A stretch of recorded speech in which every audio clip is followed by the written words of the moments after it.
She made me feel loved, not in a loud way, not in a dramatic way, in a steady way. She checked in, she listened, she remembered the small things, and the crazy part? I didn't know what to do with it. Because when you're used to chaos, consistency feels unfamiliar. When you're used to chasing, being chosen feels suspicious. She wasn't confusing, she wasn't distant, she wasn't playing games, she was just there.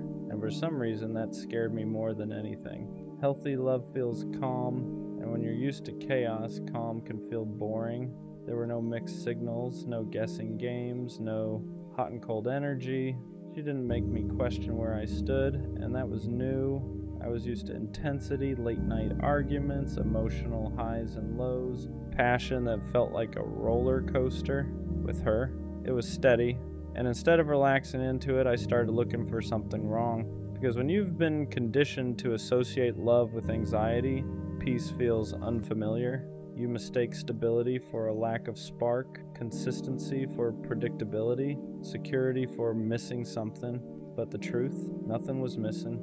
I just didn't know how to receive love that didn't hurt first. Sometimes we don't sabotage love because we don't care. We sabotage it because we don't feel worthy of it. She showed up consistently, she communicated clearly, she didn't make me chase, and instead of feeling grateful, I felt exposed, because when someone loves you properly, they see you, not just the confident version, not just the charming version, the insecure parts too, the guarded parts, the parts that still haven't healed. And when you don't fully love yourself, being loved deeply feels uncomfortable. You start thinking, what if she realizes I'm not as solid as I seem? What if she expects more than I can give? What if I mess this up? So you create distance first, you act unsure, you slow down, you convince yourself the timing isn't right, not because she wasn't enough, but because you didn't feel like you were. I told myself it wasn't the right time, that I needed to focus on myself, that I wasn't in the right headspace, that something felt off, but if I'm being honest, nothing was off. I was just scared of being responsible for something real. Scared of being consistent, scared of not being able to hide behind confusion anymore. Because when someone loves you right, there's no chaos to blame, no mixed signals to point at, no drama to distract you. It's just clarity, and clarity means accountability. I couldn't say she didn't show up, she did. I couldn't say she wasn't serious, she was. So the only thing left to question was myself, and that's harder than walking away. You don't always realize what you had while you have it. Sometimes you realize it in the silence after, when the good morning texts stop, when the consistency disappears, when the calm you once questioned is suddenly gone. And that's when it hits. She wasn't boring, she was safe, she wasn't too available, she was intentional. She wasn't lacking spark, she just wasn't chaos. I confused stability with something missing because I was addicted to intensity. And now that it's quiet, I see it clearly. She wasn't asking for too much. She was offering exactly what I claimed I wanted, and the hardest part is realizing she didn't leave because she didn't care. She left because I hesitated. Growth doesn't always happen while you're in something good. Sometimes it happens after you lose it, after the silence, after the distance, after you sit alone with no one to blame but yourself. That's when reflection hits differently. You replay conversations, moments you brushed off, times she asked for reassurance and you gave her half answers, not because you didn't care, but because you weren't mature enough yet to handle something healthy. And the painful part, you finally become the version of yourself that she needed, clearer, more emotionally aware, more ready, but she's not there anymore. And that's the lesson. Sometimes the right person meets you at the wrong version of yourself, and losing them is what forces you to grow. Now the question is different. Do I reach back out, or do I let her have the peace I couldn't give her before, because missing someone isn't the same as being ready for them? Regret can feel like growth, loneliness can feel like clarity, but are you actually different, or do you just miss how she made you feel? That's the part nobody talks about. It's easy to want someone back when you finally understand their value. It's harder to admit you might still not be the version they deserve. Reaching out isn't about easing your guilt. It's about being certain you won't repeat the same pattern. Because if she loved you right once, she deserves someone who can love her right back. And if that's finally you, then show up differently. If it's not, let her be loved properly by someone who was ready the first time. Being ready isn't about having your life perfect. It's about emotional responsibility. It's about being able to communicate without shutting down, being consistent without feeling trapped, being vulnerable without running when it gets real. I thought being ready meant having money right, career right, timing right, but she didn't need perfection. She needed presence. She needed reassurance without having to beg for it. She needed clarity without having to decode it. She needed someone who didn't confuse peace with boredom. And the truth, I wasn't emotionally disciplined enough. I liked being loved, but I wasn't ready to love back at the same level. And that's the difference. Being ready means you don't just enjoy the love, you reciprocate it fully. Was losing her a mistake, or was it a lesson I had to learn the hard way?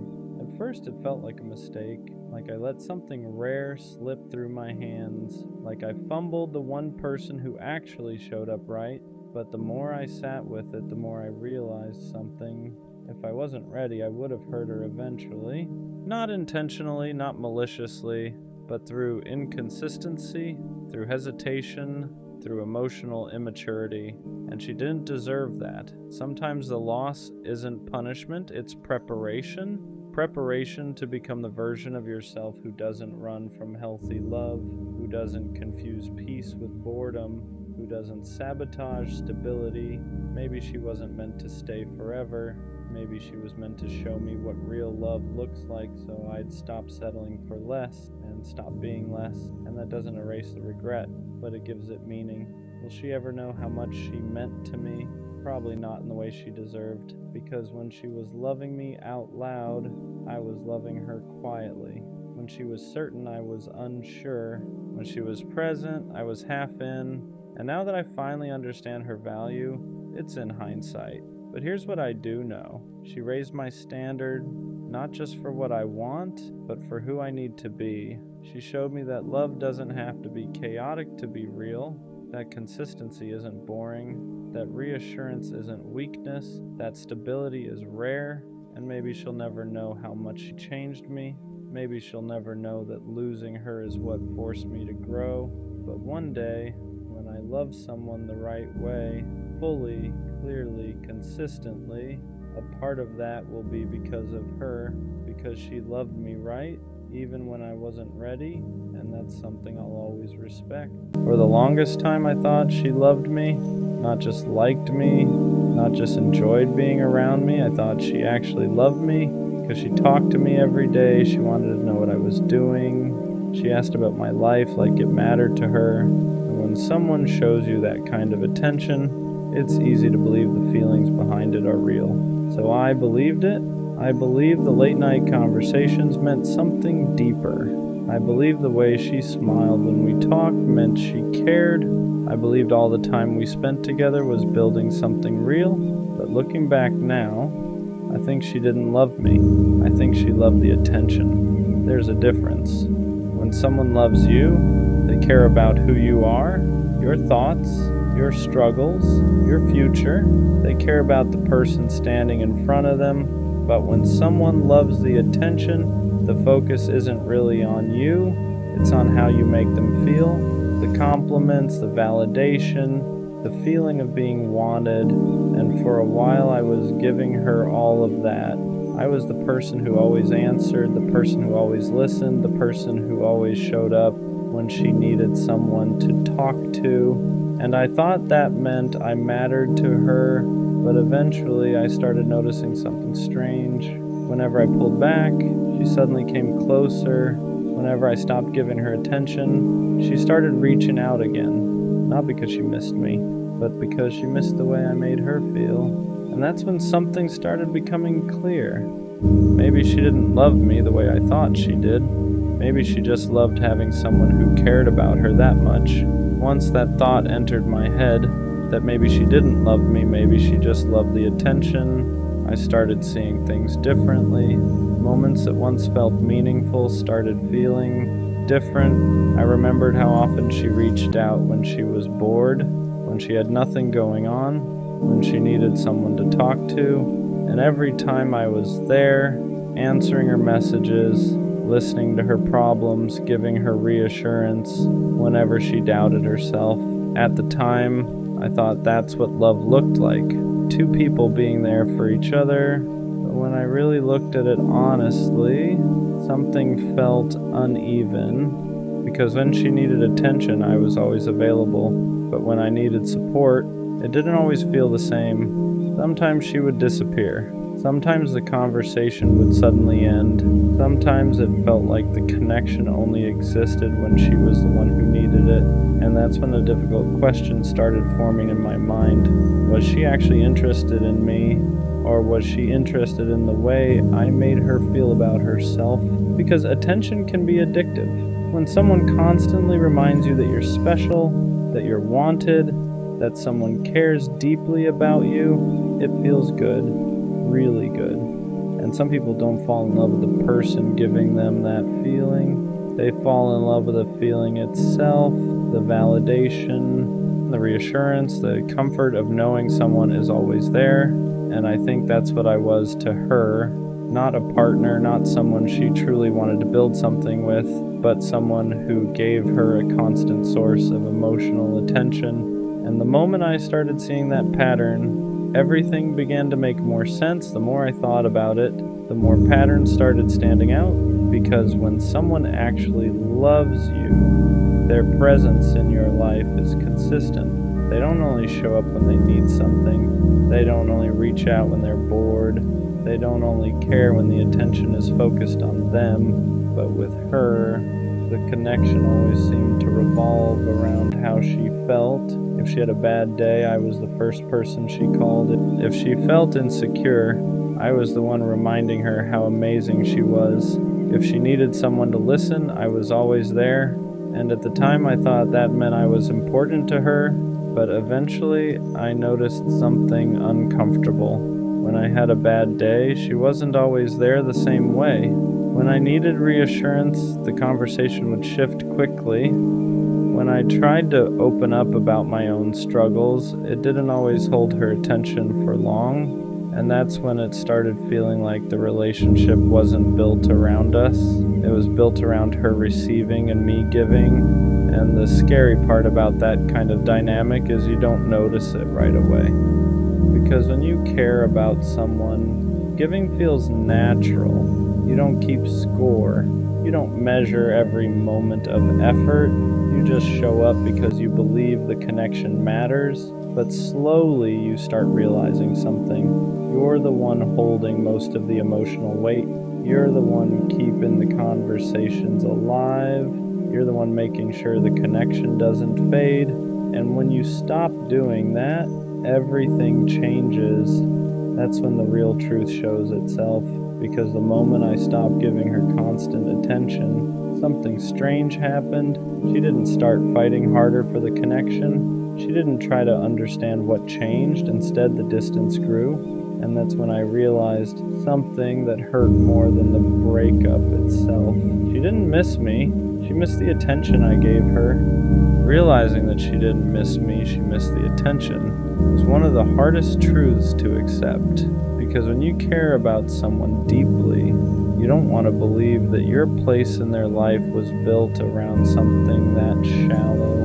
You want to believe the connection meant something real, that the conversations mattered, that the time you spent talking late at night actually meant you were building something. But once I started paying attention to the pattern, it became impossible to ignore. Whenever I gave her attention, everything felt great.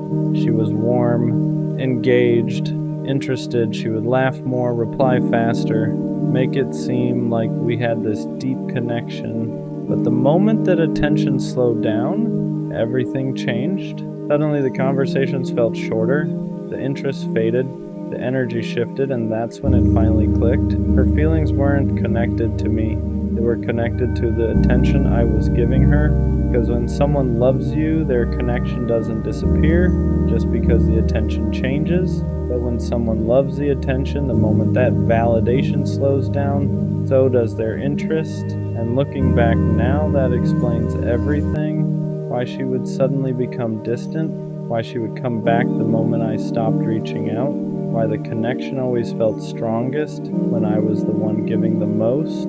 It wasn't love, it was validation, and I was the person supplying it. Once I finally understood that she loved the attention more than she loved me, a lot of things started making sense. For the longest time, I kept wondering why the connection always felt unstable, why some days she seemed completely invested, and other days she felt distant, why the energy between us depended so heavily on how much I was giving. At the time, I thought that was normal. I thought relationships just had ups and downs. But there's a difference between normal ups and downs and a connection that only exists when one person is constantly feeding it. And that's what this was. Whenever I was fully present, texting first, asking about her day, complimenting her, showing that I cared, everything felt good between us. But when I pulled back even slightly, the dynamic changed immediately. The warmth disappeared, the conversation slowed down, and the connection that once felt so strong suddenly felt fragile. That's when it became impossible to ignore what was really happening. Because love doesn't disappear just because attention shifts for a moment, but validation does. Validation needs constant reinforcement. It needs someone to keep providing that feeling of being admired and wanted. And once that source slows down, the person who depended on it starts looking for it somewhere else. That's when I realized something that hurt more than I expected. I wasn't the person she loved. I was the person who made her feel important. And once you realize that difference, you start understanding the relationship in a completely different way. Once that realization settled in, that she loved the attention more than she loved me, something inside me started shifting. At first it hurt more, because it meant all the things I thought were meaningful might not have meant the same thing to her. All those long conversations, all the moments where she told me things she said she didn't tell anyone else, all the time she said she appreciated having me in her life. I thought those things meant we were building something real, but now I started seeing them through a different lens. Maybe she didn't say those things because she loved me. Maybe she said them because she loved the feeling of having someone who cared about her that much. And that's a dangerous dynamic, because when someone becomes your main source of validation, it feels powerful. You feel admired, you feel important, you feel like someone is always there to remind you that you matter.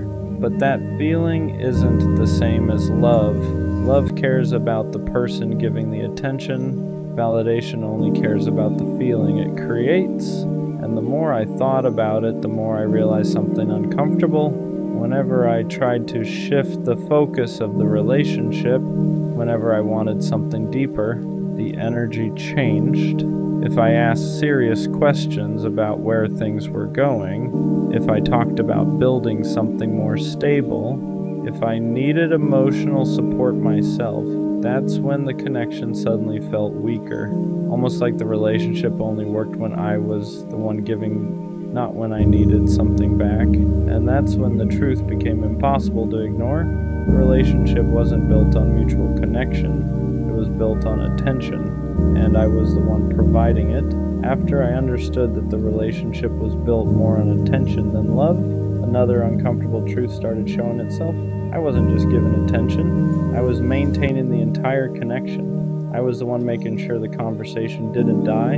I was the one checking in first. I was the one asking how she was doing, making sure she felt heard, making sure she felt valued. And at the time, I didn't see that as a problem. When you care about someone, putting in effort feels natural. You don't think about it like a transaction. You think about it like loyalty. But over time, I started noticing something. The relationship only felt alive when I was feeding it. Whenever I stepped back, even a little, everything started fading. The messages slowed down, the energy dropped. The connection that once felt strong suddenly felt fragile, and that's when it hit me.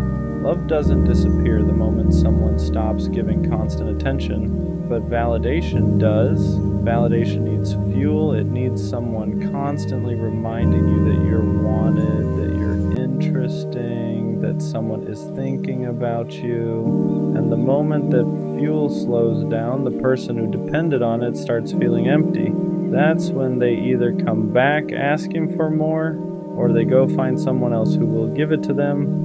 And I think that's what I was to her. Not a partner, not someone she truly wanted to build something with. I was a source of attention, a source of validation, a source of emotional reassurance. And once you realize you were someone's source, not their choice, the whole relationship starts looking different. Once I accepted that I was just a source of attention for her, something else started becoming clear.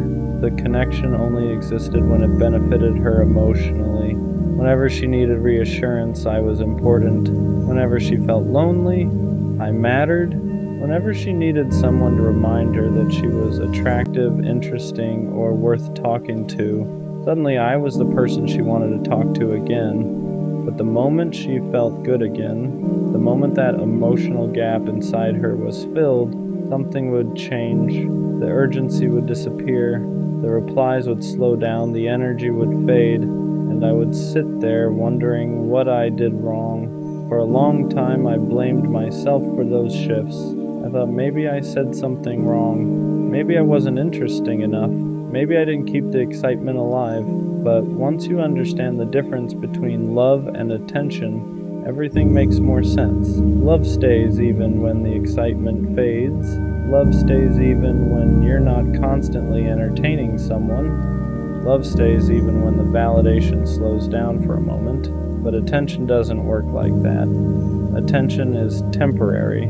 It's something people chase when they need to feel good about themselves. And once they get that feeling again, they don't always need the person who gave it to them anymore. Looking back, that explains why the connection always felt inconsistent. It explains why some days she felt deeply invested in us all, and other days it felt like she barely noticed I existed, because I wasn't the person she loved. I was the person she turned to whenever she needed to feel important. And once I saw that clearly, the whole relationship started making sense in a way it never had before. For a while, realizing that hurt more than anything else, because nobody wants to believe they were just someone's source of attention. You want to believe the connection meant something deeper. You want to believe the time you invested mattered in the same way for both of you. But eventually something changed in the way I saw it. I stopped feeling embarrassed about how much I cared, because caring deeply isn't the problem. The problem is giving that level of attention to someone who only values the feeling it gives them. And that's a big difference. There's nothing wrong with being loyal. There's nothing wrong with showing up for someone you care about. The mistake is believing that everyone who accepts your attention values it the same way you do. Some people appreciate attention, other people depend on it. And the people who depend on it will keep you close as long as you keep feeding that feeling inside them. But the moment the attention stops, the connection disappears, not because they suddenly stop liking you, but because the feeling they were chasing isn't coming from you anymore. And once you understand that, something inside you changes. You stop chasing people who only show up when they need something. You stop investing in connections that only exist when you're the one giving, because you realize something important. You deserve someone who values you, not just the attention you give them. Looking back now, I don't think she loved me, but I also don't think she was pretending the whole time. I think she genuinely liked how I made her feel. She liked the attention. She liked the reassurance. She liked having someone who consistently reminded her that she mattered. And for a while, that was enough to keep the connection alive. But attention alone can't build something real. Because the moment that attention stops, there's nothing holding the relationship together. And that's exactly what happened. Once I stopped constantly feeding the connection, it disappeared. At first that felt like rejection, but now I see it differently. It wasn't rejection, it was clarity, because it showed me the difference between someone who loves you and someone who only loves the feeling you give them. And once you see that difference clearly, you stop blaming yourself for the way things ended. You realize you weren't losing someone who truly valued you. You were losing someone who valued what you provided. And that's not the kind of connection worth holding on to. One day I'll meet someone who doesn't just enjoy the attention I give them. Someone who actually cares about the person giving it. Someone who chooses me even when the excitement fades. Someone who values the connection, not just the validation. And when that happens, I won't feel like I'm constantly proving my worth, because the right person doesn't stay for the attention, they stay for you. She replaced me in a week, 7 days, and I've replayed that number in my head more times than I'd like to admit. Because when something you invested months, maybe years, into gets swapped out in 7 days, it doesn't just hurt, it destabilizes you. It makes you question your perception, it makes you question your value, it makes you question whether what you had was ever real in the first place. I keep thinking about how we ended the conversations, the tone, the way she said she needed time, the way she said she had to focus on herself, and then a week later there's someone else standing where I used to stand. So what was the truth? Was she grieving while I was still loving? Was she detaching while I was trying? Was I the only one still emotionally present toward the end? Because you don't replace someone in a week unless you were already halfway gone. That's the part that keeps echoing in my mind. You don't wake up on Monday heartbroken and by Sunday decide you're ready for someone new. That's not healing, that's transition. And if she transitioned that smoothly, that quickly, then maybe I wasn't as permanent in her world as she was in mine. And that realization stings more than the breakup itself, because breakups hurt. But being replaced fast, that attacks your identity. It makes you feel temporary. It makes you feel interchangeable. It makes you feel like you were just holding a spot until something better came along. And I hate that my mind even goes there. But when someone replaces you in a week, you start asking dangerous questions. Was I not enough? Was I boring? Was I too available? Did she already have him lined up? Was I just comfortable, not essential? And the scary part is, your brain doesn't just ask those questions, it starts believing them. You start comparing yourself to someone you don't even know. You start imagining that he must have something you didn't. More excitement, more dominance, more money, more mystery, more something. And now it feels like you lost a competition you didn't even know you were in. But love was never supposed to be competitive. It was supposed to be intentional, chosen, protected. And if she could swap me out in 7 days, then maybe what we had wasn't as protected as I thought. Maybe I was fighting for something that was already slipping away. Maybe I was loving someone who had already emotionally exited. And that's the part that hurts the most. Not that she found someone new, but that she found someone new that quickly, because that speed tells a story. And I'm still trying to figure out what that story says about me. I think what really messed with me wasn't just that she replaced me, it was how effortless it looked, how natural she made it seem. Like I was just a chapter she flipped past without rereading. Because I'm still here sitting with it, still replaying the last conversations in my head, still wondering if I missed signs, still trying to understand where it actually started falling apart, and she's already smiling next to someone new. That kind of speed doesn't just hurt, it humiliates you. It makes you feel like you were the only one emotionally invested at the end. Like while you were trying to fix it, she was already detaching. Like while you were thinking, we just need time, she was thinking, I need someone else. And the scariest part, I don't know which version of reality is true. Was she already talking to him before we ended? Was I slowly being phased out while I was still trying to show up? Or did she just move on that fast because she can't be alone? Every scenario hurts in a different way. If she was already lining him up, then I was loving someone who was preparing my replacement. If she just needed validation that quickly, then I was never the emotional anchor I thought I was. And if she genuinely didn't feel anything after it ended, then maybe I meant less than I believed. That's what a 1-week replacement does to your mind. It makes you question the entire foundation. You start rewriting memories. That time she seemed distant, that time she picked a fight out of nowhere, that time she said she felt confused. Now they don't feel random anymore. Now they feel like early signs of an exit. And the worst part is realizing that you might have been the only one still emotionally inside the relationship toward the end, because you can't replace someone in a week unless you were already halfway gone. And that's the sentence that keeps echoing. Halfway gone. Maybe she left emotionally months ago. Maybe I was loving someone who had already checked out. Maybe the breakup wasn't the beginning of the end.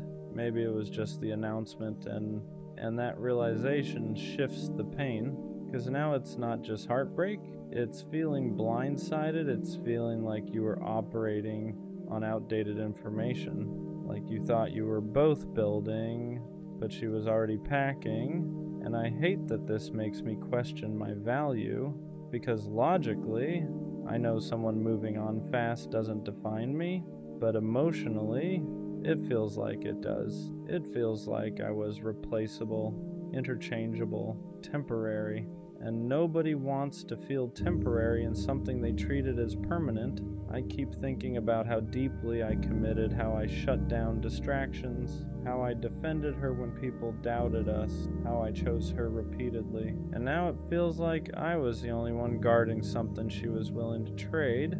That's what makes it feel unfair. Not that she moved on, but that she moved on like it was easy, like I was just space that needed to be filled. And that's the dangerous thought, because I wasn't just space. I was time, I was effort, I was loyalty, I was presence. And if she could replace all of that in 7 days, then either she never fully valued it, or she never fully processed it. And I don't know which one hurts more, because if she didn't value it, then I misjudged everything. And if she didn't process it, then she's just distracting herself. But distraction still feels like replacement when you're the one left behind. And I'm left here trying to rebuild confidence that got shaken by a 7-day timeline, trying to remind myself that speed doesn't equal significance, trying to remember that depth doesn't get erased overnight, because if what we had was real to me, then it was real, even if she replaced it quickly. But still, 7 days. That number doesn't just represent time, it represents how fast someone can move on when you thought you meant more. And I'm still trying to figure out what that says about her and what it doesn't say about me. The part nobody prepares you for is how fast replacement attacks your confidence, not just your feelings, your confidence, because heartbreak hurts your chest, but being replaced quickly hits your ego. And ego isn't pride, ego is identity. It's how you see yourself. And when someone moves on in a week, your brain starts filling in blanks you never wanted to think about. You start comparing yourself to someone you don't even know. What does he have that I don't? Is he more exciting, more unpredictable, more emotionally unavailable, more dominant, more detached? Did she need someone less steady, less serious, less invested? You start dissecting yourself like you were the problem to be solved. And that's dangerous, because now it's not just about her moving on, it's about you feeling like you lost to someone else, like this was a competition, like you were weighed against another option and didn't measure up. But here's the part that doesn't get talked about. If someone can replace you in a week, they didn't replace you.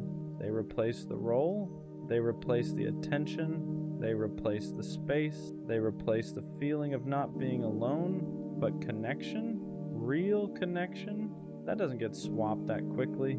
You can substitute company, you can substitute validation, but you can't duplicate depth overnight. And I have to keep reminding myself of that, because when you see them laughing together, posting together, looking comfortable together, your mind doesn't care about logic. It sees images and it translates them into meaning. They're happier. She upgraded. You weren't enough. But images don't show history. They don't show inside jokes. They don't show late night vulnerability. They don't show how deeply you invested. They show a moment, and moments are easy to manufacture. Depth takes time, and if she replaced me in 7 days, then either she had already emotionally left long before we officially ended, or she doesn't process loss the way I do.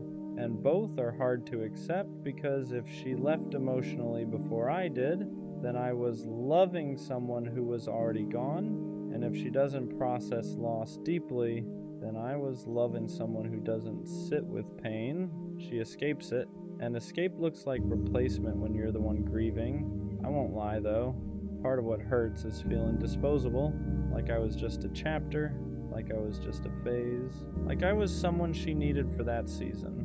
And once it was over, I was easy to move past. But here's what I'm starting to understand. People who move on that quickly aren't necessarily healed. They're avoiding, they're filling silence, they're covering discomfort, because sitting alone after a breakup is uncomfortable. It forces reflection, it forces accountability, it forces grief, and not everyone has the emotional discipline to sit with that.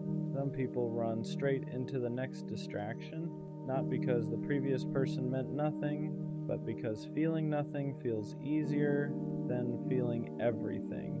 And I need to remember that her timeline isn't a measurement of my worth. It's a reflection of her coping style. Still, that doesn't erase the sting, because I'm still here thinking about what we had. Still processing, still grieving, still reconstructing my confidence, and she's already building something new. That imbalance feels unfair, like I'm stuck in emotional traffic while she sped through the exit ramp, and maybe that's the hardest pill to swallow. Not that she found someone else, but that she found someone else while I'm still untangling myself from what we were. It makes you feel behind, like you're losing, like you're weaker for caring longer, but caring longer isn't weakness, it's depth, and depth doesn't reset in 7 days. So maybe the real truth is this: she replaced the position, but she didn't replace the impact. And if what we had was real to me, then it mattered, even if she chose not to sit in it, even if she chose speed over reflection, because I would rather be the one who feels deeply than the one who forgets quickly. 7 days might look like replacement, but sometimes it's just avoidance in disguise. And one day, when the distraction fades, she might finally sit with what I've been sitting with this whole time, and by then I'll be further ahead emotionally than she ever was, not because I moved on faster, but because I actually processed it. And that's something nobody can replace in a week. The worst part about her replacing me in a week isn't even the new guy, it's the silence that came with it. Because when someone moves on that fast, they don't just leave you, they erase you. The calls stop, the inside jokes disappear, the routine you built together vanishes, and suddenly the person who used to know your schedule, your moods, your patterns is giving that attention to someone else. That's what makes it feel unreal, because it's not just that she found someone new, it's that she redirected everything so easily. The same energy, the same time, the same effort, just different face. And that's when your mind spirals into the dangerous place. If she can give someone else what she gave me that quickly, was it ever special? That question hits hard, because we don't just want to be loved, we want to feel irreplaceable. We want to feel like what we built had weight, like it left a mark, like it couldn't just be swapped out like a profile picture. And when she replaced me in 7 days, it felt like I was lightweight, like I was something she could carry easily and set down just as easily. But here's the thing I keep wrestling with. Maybe it wasn't easy. Maybe it just looks easy. Social media never shows grief. It doesn't show reflection. It doesn't show confusion. It shows highlights. And maybe what I'm seeing is the highlight reel of her coping. Because moving on quickly doesn't always mean you didn't care. Sometimes it means you can't sit still with pain. Sometimes it means you need distraction to avoid accountability. Sometimes it means you'd rather build something new than examine why the last thing broke. But none of that makes it easier to watch, because while she's building new memories, I'm still dismantling old ones. I'm still processing the last conversation, still remembering the way she used to look at me, still trying to figure out when it started fading. And that imbalance makes you feel like you lost twice. You lost the relationship, and you lost the race to move on. And I hate that it feels like a race, because healing shouldn't be competitive. But when someone replaces you in a week, it feels like you're the only one still standing in the wreckage, like she walked away from the crash without even looking back, and you're still checking for broken pieces. What hurts even more is knowing I didn't have a backup. I didn't have someone lined up. I didn't have a just in case. When we ended, it was just me in the silence, and I chose to sit in it, not because I wanted to suffer, but because I respect what we had enough to process it properly. So when she jumped into something new that fast, it felt like I was the only one honoring the history, like I was the only one treating it like it mattered, and that's a lonely feeling, to believe something was significant and watch the other person treat it like it was temporary. But maybe the truth is simpler. Maybe she didn't replace me. Maybe she replaced the feeling of being alone. Maybe she replaced the discomfort. Maybe she replaced the emptiness, because some people don't know how to sit with themselves after something ends. They need noise. They need attention. They need someone new to prove they're still wanted, and if that's the case, then her moving on in a week says more about her relationship with silence than it does about my value. Still, that doesn't stop the thoughts, because at night, logic fades and emotion gets loud, and in those moments, it feels like I wasn't enough. Like if I had been better, stronger, more exciting, more something, she wouldn't have moved on that fast. But I have to remind myself, you can be enough for someone and still not be there forever. You can love someone deeply and still not be what they're built to keep. And if she could replace me in 7 days, then maybe I wasn't meant to stay in her life long term. Maybe I was a lesson. Maybe she was mine. But what I refuse to accept is that I was insignificant, because I know how I loved, I know how I showed up, I know how I committed, and those things don't become meaningless just because someone else moved quickly. If anything, they prove something about me, that I invest fully, that I don't keep backups, that I don't treat people like placeholders. And maybe that's rare. Maybe that's why this hurts more, because I wasn't halfway in. I was all the way in. And when you're all the way in, being replaced feels like being erased, but I'm not erased. I'm just healing at a pace that reflects depth, and depth doesn't reset in 7 days. So yeah, she replaced me in a week, but that week doesn't define my worth. It defines her coping speed. And one day when she finally slows down, she might realize you can replace a person's position, but you can't replace the way they loved you. And that's something no one swaps out in 7 days. There's a different kind of pain that comes from being replaced quickly. It's not just heartbreak, it's humiliation. And I don't mean humiliation in a loud, dramatic way. I mean the quiet kind, the kind where you sit alone thinking, how did I not see this coming? Because when someone moves on in a week, it makes you question your awareness. Were there signs I ignored? Did she emotionally detach months before I noticed? Was I holding on to something that was already slipping through my hands? And that's the part that messes with your head the most. Because now it's not just about losing her. It's about doubting yourself, your intuition, your judgment, your ability to read people. You start replaying moments that once felt normal. That random argument, that night she seemed distant, that time she picked up her phone and turned it away slightly, that period where she felt off but said she was fine. At the time, you trusted her words. Now you question everything, because if she replaced you in 7 days, your brain automatically assumes she had a head start, and whether that's true or not, the damage is the same.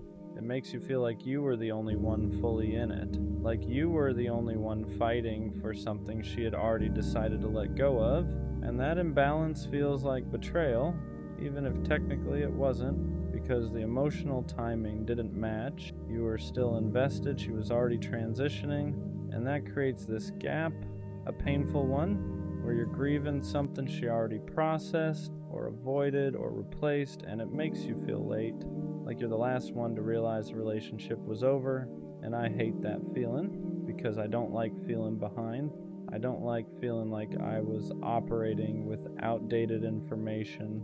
I don't like feeling like I was loving someone who had already emotionally packed their bags, but maybe that's the reality. Maybe the breakup wasn't the beginning of her detachment. Maybe it was the end of it. Maybe she had already done her grieving while I was still trying to fix things. And that realization hurts in a different way. Because now it's not just that she moved on fast, it's that she moved on before I even knew we were done. And I'm stuck here wondering when it actually ended. Was it weeks before the breakup? Months? Did she slowly disconnect while I was still showing up? Because that's the part nobody prepares you for. The possibility that you were loving someone who was already halfway gone. And if that's true, then I wasn't replaced in a week. I was replaced long before that. I just didn't know it yet. But here's the thing, I'm slowly starting to understand. Even if she emotionally left before I did, that doesn't make me weak. It doesn't make me naive. It means I was committed. It means I was still trying. It means I was operating in good faith, and I'd rather be the one who stayed genuine than the one who quietly exited without saying it, because I know how I loved. I didn't keep options open. I didn't emotionally detach while pretending everything was fine. I didn't start building something new while something old was still alive. When I was in it fully. And if she replaced me in a week, then that says something about her capacity to detach, not about my capacity to matter. Still, that week will probably always sting, not because of the new guy, but because of what it symbolized. How quickly someone can shift focus, how fast attention can be redirected, how easy it can look to replace what felt permanent. But maybe permanence isn't about how long something lasts, maybe it's about how deeply it was felt. And if I'm still here processing it while she moved on fast, then maybe I was the one who felt it deeper. And that doesn't make me the loser. It makes me the one who actually experienced it.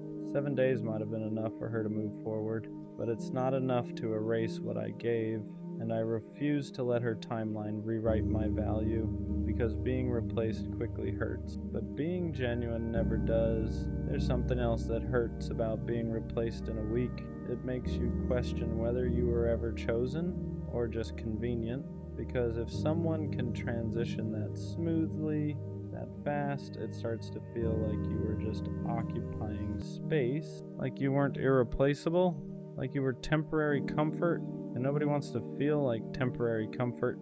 I keep thinking about the way she used to look at me, the way she said things like, I don't see myself with anyone else, the way she made it seem like what we had was rare, and now I'm sitting here wondering how rare something can really be if it can be replaced in 7 days. That's what makes it sting. Because rarity isn't supposed to be swappable, depth isn't supposed to be interchangeable. If something is special, it's supposed to leave a gap when it's gone. But her life doesn't look like there was a gap, it looks filled immediately. And that creates this internal conflict. Was I overestimating my importance? Did I romanticize something that was lighter to her than it was to me?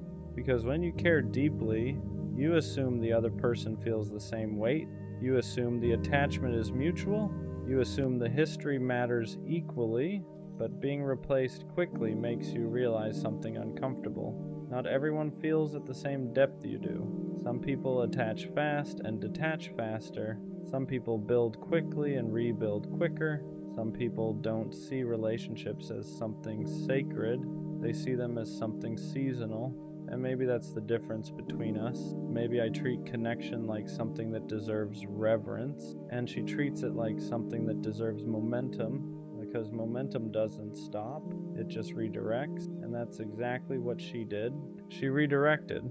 The same attention, the same affection, the same emotional energy, just different recipient, and that's hard to swallow because it makes you feel like the container didn't matter, just the feeling. But here's the part I'm slowly realizing.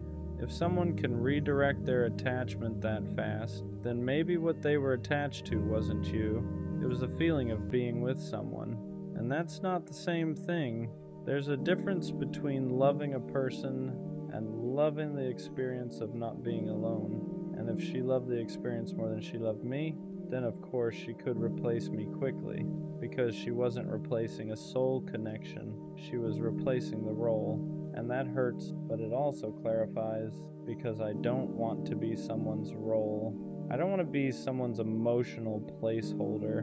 I don't want to be someone's for now. I want to be chosen with intention, held with depth, missed when I'm gone. And if she could swap me out in a week, then maybe I wasn't held the way I thought I was. But that doesn't mean I wasn't valuable. It just means she didn't hold me deeply.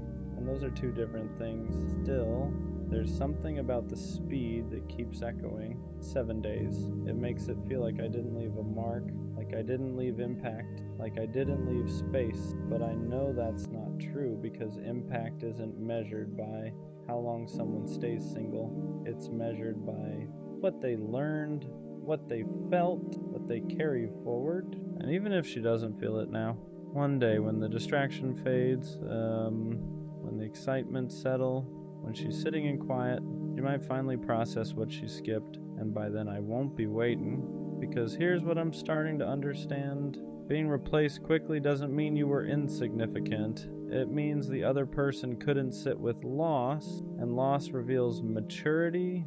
If I'm still here processing, still reflecting, still rebuilding, then I'm not behind, I'm just doing it properly. 7 days might have been enough for her to move forward, but it's not enough to erase who I was, and I refuse to let her timeline determine my value, because I wasn't just someone she dated, I was someone who showed up fully, and that doesn't become meaningless just because someone else showed up faster. She replaced me in a week, but that week says more about her relationship with discomfort than it does about my worth. There's another layer to this that I don't talk about out loud. Anger, not loud anger, not screaming or crashing out.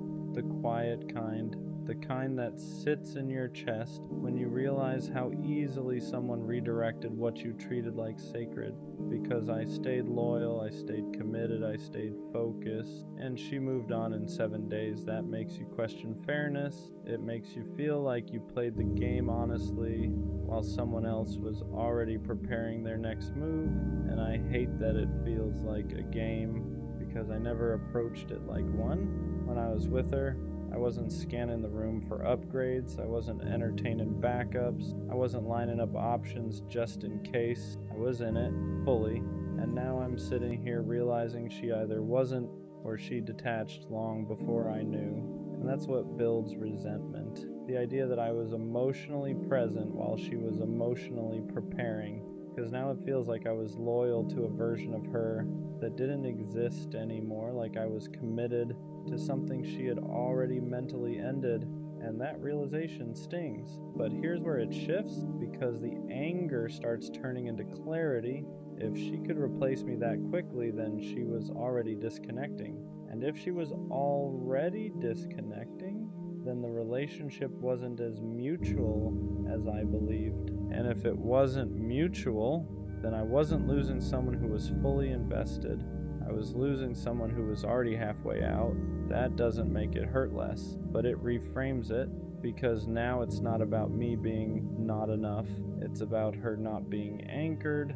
Anchored people don't drift that fast. Anchored people don't swap attachments like playlists. Anchored people sit with loss, and if she didn't sit with it, then maybe she never held it deeply.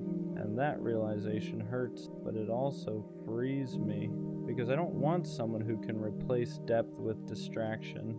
I don't want someone who needs constant attention to feel stable. I want someone who values history, who respects connection, Who understands that what you build with someone isn't disposable? And if she replaced me in a week, then maybe I was disposable to her. But that doesn't mean I'm disposable in general. It just means she wasn't built to keep me.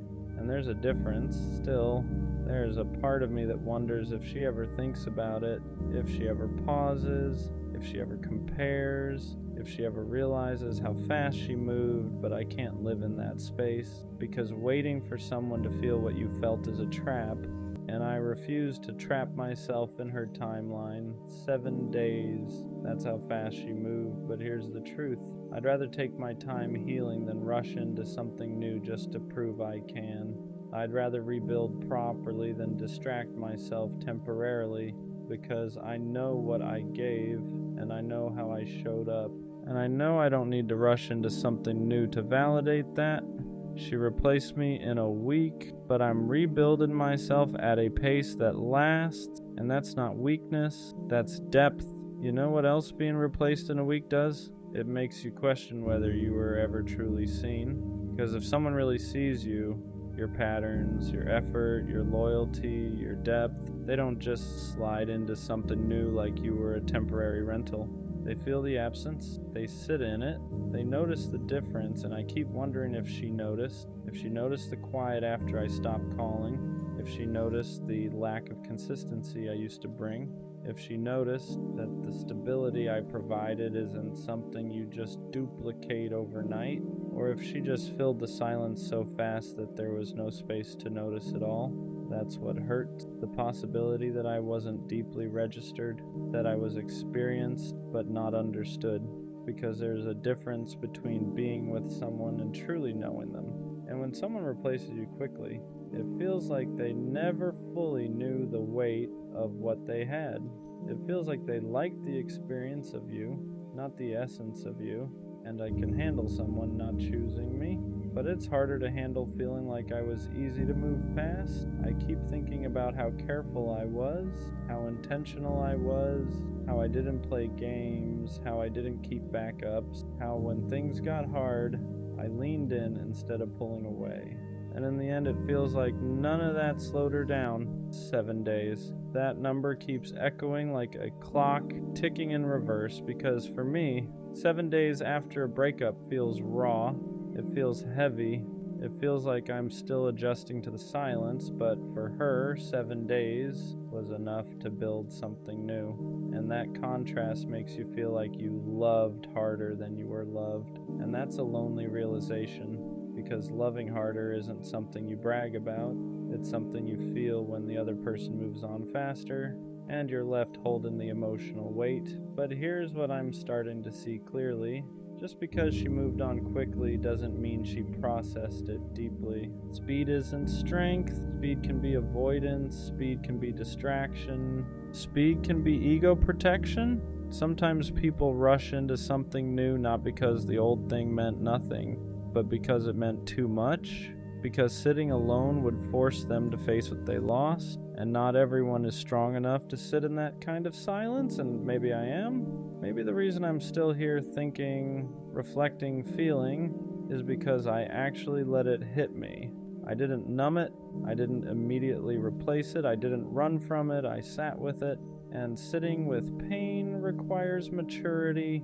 It requires discipline, it requires emotional depth. So maybe this isn't about me being less valuable, maybe it's about me being more capable of processing, and that's not weakness, that's growth. Still, there's something about knowing she's creating new memories that stings, because those were supposed to be ours. The random laughs, the new places, the inside jokes. Now someone else gets that version of her, and I have to let go of the idea that it was only meant for me.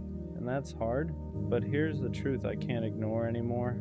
If she could replace me in a week, then I was loving someone who wasn't built to stay long term. Because people who are built to stay don't detach that fast. They don't redirect that easily. They don't swap depth for novelty overnight. And I don't want someone who can treat connection like it's interchangeable. I want someone who understands the weight of history.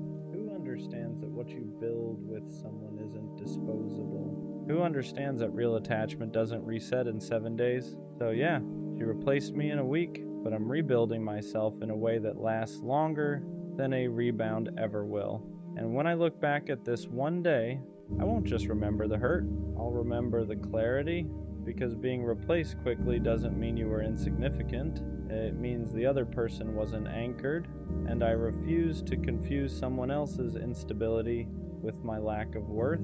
7 days might have been enough for her to move forward, but it's not enough to erase what I was. And one day, when I'm with someone who values depth the way I do, this week won't define me. It'll just be proof that I was never meant to stay where I was easily replaced. At some point, the hurt turns into something quieter. Not lighter, just quieter. Because you can only replay 7 days so many times before your brain gets tired of the echo. And when the noise slows down, clarity starts creeping in. I started asking myself a different question. Not why did she replace me so fast, but why am I measuring my value through her speed? Because that's what I was doing without realizing it. I was using her timeline as a mirror. If she moved on quickly, I must not have mattered deeply. If she looks happy, I must have been replaceable. If she didn't hesitate, I must not have left impact. But that logic is flawed. Her speed is not a measurement of my depth. Her distraction is not a reflection of my worth. Her ability to move forward quickly doesn't erase the way I showed up. And once I started separating those things, something shifted. Because I know how I loved, I know I was intentional, I know I was loyal, I know I didn't treat what we had like it was temporary. So if she did, that says something about her capacity, not my value. And I had to stop turning her coping style into my insecurity, because that's what I was doing. I was letting her rebound rewrite my confidence. I was letting her quick transition convince me I was forgettable. But forgettable doesn't leave you reflecting. Forgettable doesn't leave you rebuilding. Forgettable doesn't leave you questioning your own growth. What we had meant something, even if she chose not to sit in that meaning. And maybe that's the difference between us. I process, she replaces. I reflect, she redirects. I sit with the silence, she fills it. And neither is necessarily wrong, but one builds depth, the other builds distraction, and depth always wins in the long run. Because distraction fades, novelty fades, rebounds lose their adrenaline, and when that happens, whatever was avoided eventually resurfaces, and by then I won't be stuck in the same place, because while she rushed forward, I rebuilt properly, and rebuilding properly takes longer, but it lasts longer too. 7 days might have been enough for her to feel okay, but it wasn't enough for me to lose myself, and that's what matters. So yeah, she replaced me in a week, and for a while that felt like proof that I wasn't enough, proof that I was temporary, proof that I was easy to move past. But now it feels like proof of something else, proof that I love deeply, proof that I don't detach easily, proof that I don't treat connection like it's disposable. Because if I could have replaced her that fast and didn't, that says something. It says I value what I build. It says I respect history. It says I don't jump into something new just to soothe my ego. And I'd rather be the one who heals slowly than the one who forgets quickly. Because forgetting quickly doesn't mean you're strong. Sometimes it just means you're avoiding. And I don't want to avoid. I want to grow. I want to understand what worked, what didn't, what I tolerated, what I ignored. I want to rebuild my confidence without attaching it to someone else's timeline. She replaced me in a week, but she didn't replace my character. She didn't replace my loyalty. She didn't replace my ability to love fully. And one day, someone is going to experience that depth and recognize it immediately. Not treat it like a placeholder, not treat it like a phase, but treat it like something rare. Because rare things don't get swapped in 7 days. They get protected, so maybe this wasn't about me being replaced. Maybe it was about me being redirected away from someone who could move on that quickly towards someone who won't. 7 days hurt, but it also clarified. I don't want to be in a position where I can be replaced that easily ever again. And the only way to guarantee that is to choose someone who understands the weight of what they're holding. And next time, I will. She said I wasn't man enough, and I won't lie. That one stuck, not because I believe it, but because when someone you love questions your masculinity, it hits somewhere deeper than regular criticism. It's not just about behavior, it's identity. It's everything you thought you were doing right suddenly being reframed as weakness. What does man enough even mean? Because I showed up, I communicated, I stayed loyal, I tried to fix things instead of run from them. But apparently that wasn't enough. Apparently being calm instead of aggressive was a problem. Apparently wanting to talk things through instead of shutting down made me soft. Apparently expressing emotion made me less of a man. And that's when I realized something dangerous. Some people confuse masculinity with dominance. They confuse emotional control with emotional absence. They confuse stability with weakness. And if that's the definition she was using, then maybe I was never supposed to fit it. But still, when she said it, it made me question myself.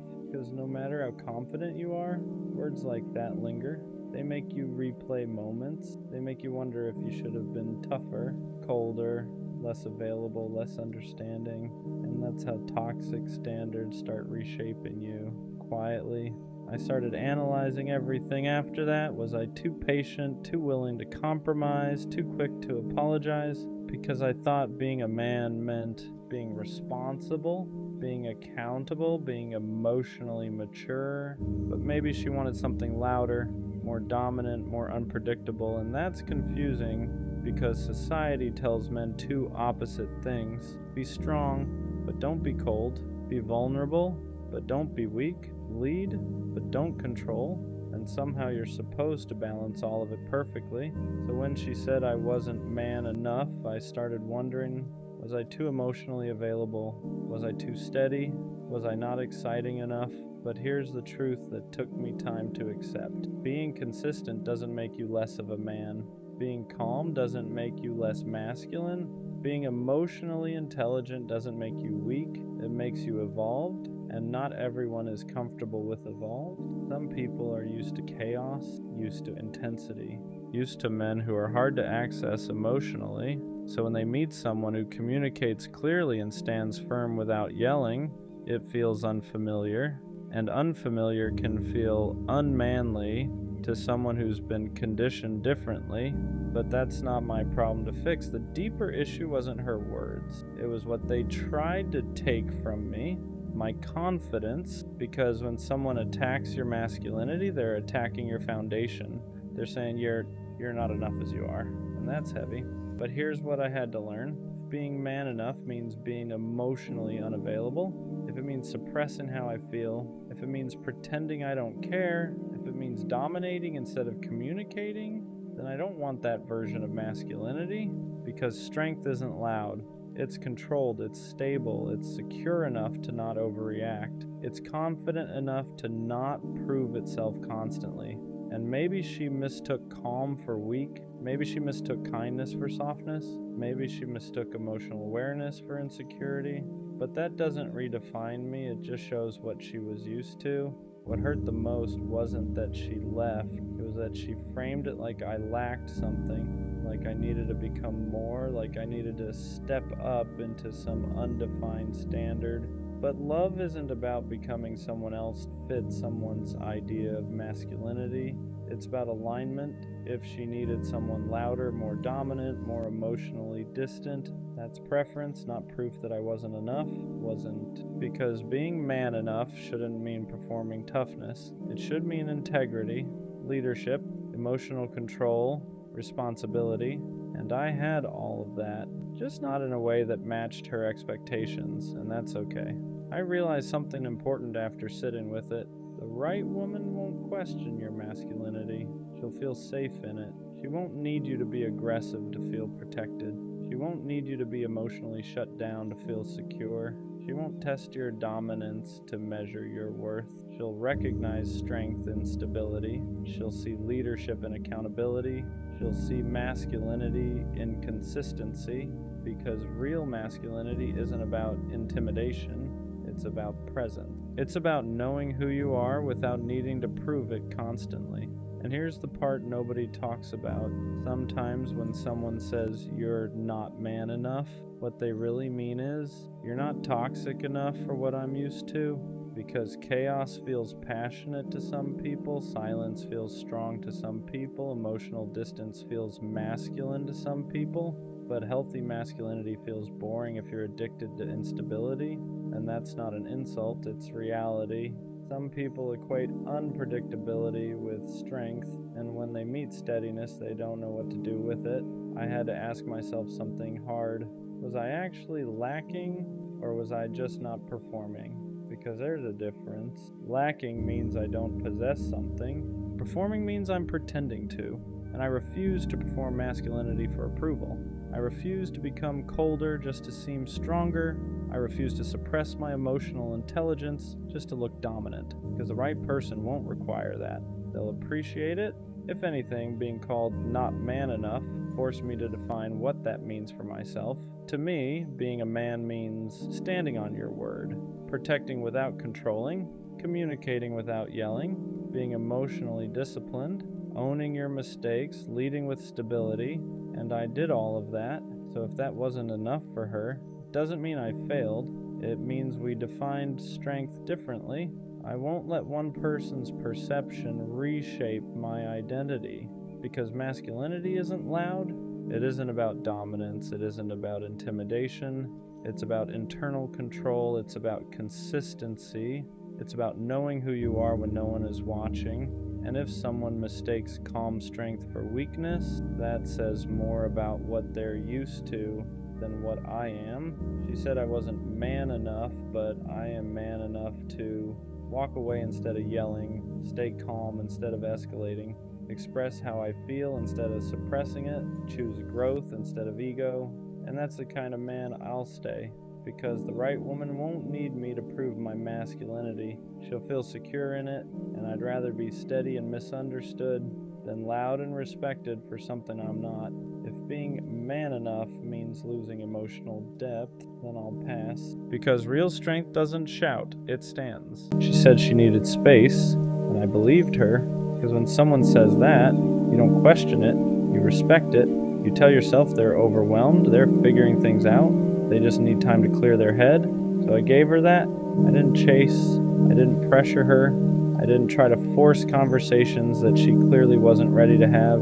I stepped back, because in my head, that's what you do when you care about someone. You don't make things harder for them, you give them room. But what I didn't realize at the time was this: she didn't need space, she just didn't want me. At first I handled it the way you're supposed to. I gave her distance, I stopped texting first, I stopped trying to keep conversations alive, I let the silence sit even when it didn't feel right, because I thought space meant something temporary, like a pause, like something we would come back from. But the silence started stretching longer than it should have, and instead of clarity, it just created confusion, because when someone genuinely needs space, they don't disappear without direction. They don't leave you guessing. They don't make you feel like you're suddenly a stranger. But that's exactly how it started to feel. And deep down, something didn't sit right. Not because I didn't trust her, but because the energy didn't match what she said. Then little things started adding up.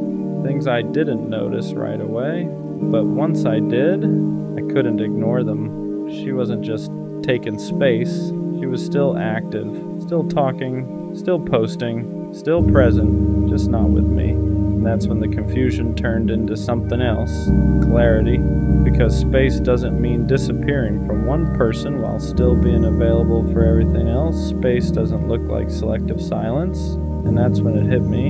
She didn't need space from everything, she needed space from me. That realization is different, because now it's not about understanding, it's about acceptance. You start replaying everything, trying to figure out when it changed, when her energy shifted, when the connection stopped being something she wanted to maintain. Because if it was really about space, she would have come back, she would have explained, she would have made it clear where things stood, but she didn't. She just faded and let the silence say what she didn't want to say directly. And the truth is, space is one of the easiest ways to leave without saying you're leaving. It sounds soft, it sounds understandable, it doesn't create conflict, but sometimes it's just distance in disguise, a way to slowly step out without having to take responsibility for ending it. And I didn't want to see it like that at first, because believing her felt easier than accepting what was actually happening. Because if I accepted it, then I had to admit something I wasn't ready for, that I wasn't someone she was trying to hold on to. I was someone she was slowly letting go of. And that's a different kind of pain, because it's quiet. There's no argument, no clear ending, just distance that keeps growing until you finally understand what it means. For a while I kept thinking she'd come back, that once she had her space, things would go back to how they were, because when something feels real, you don't expect it to end like that.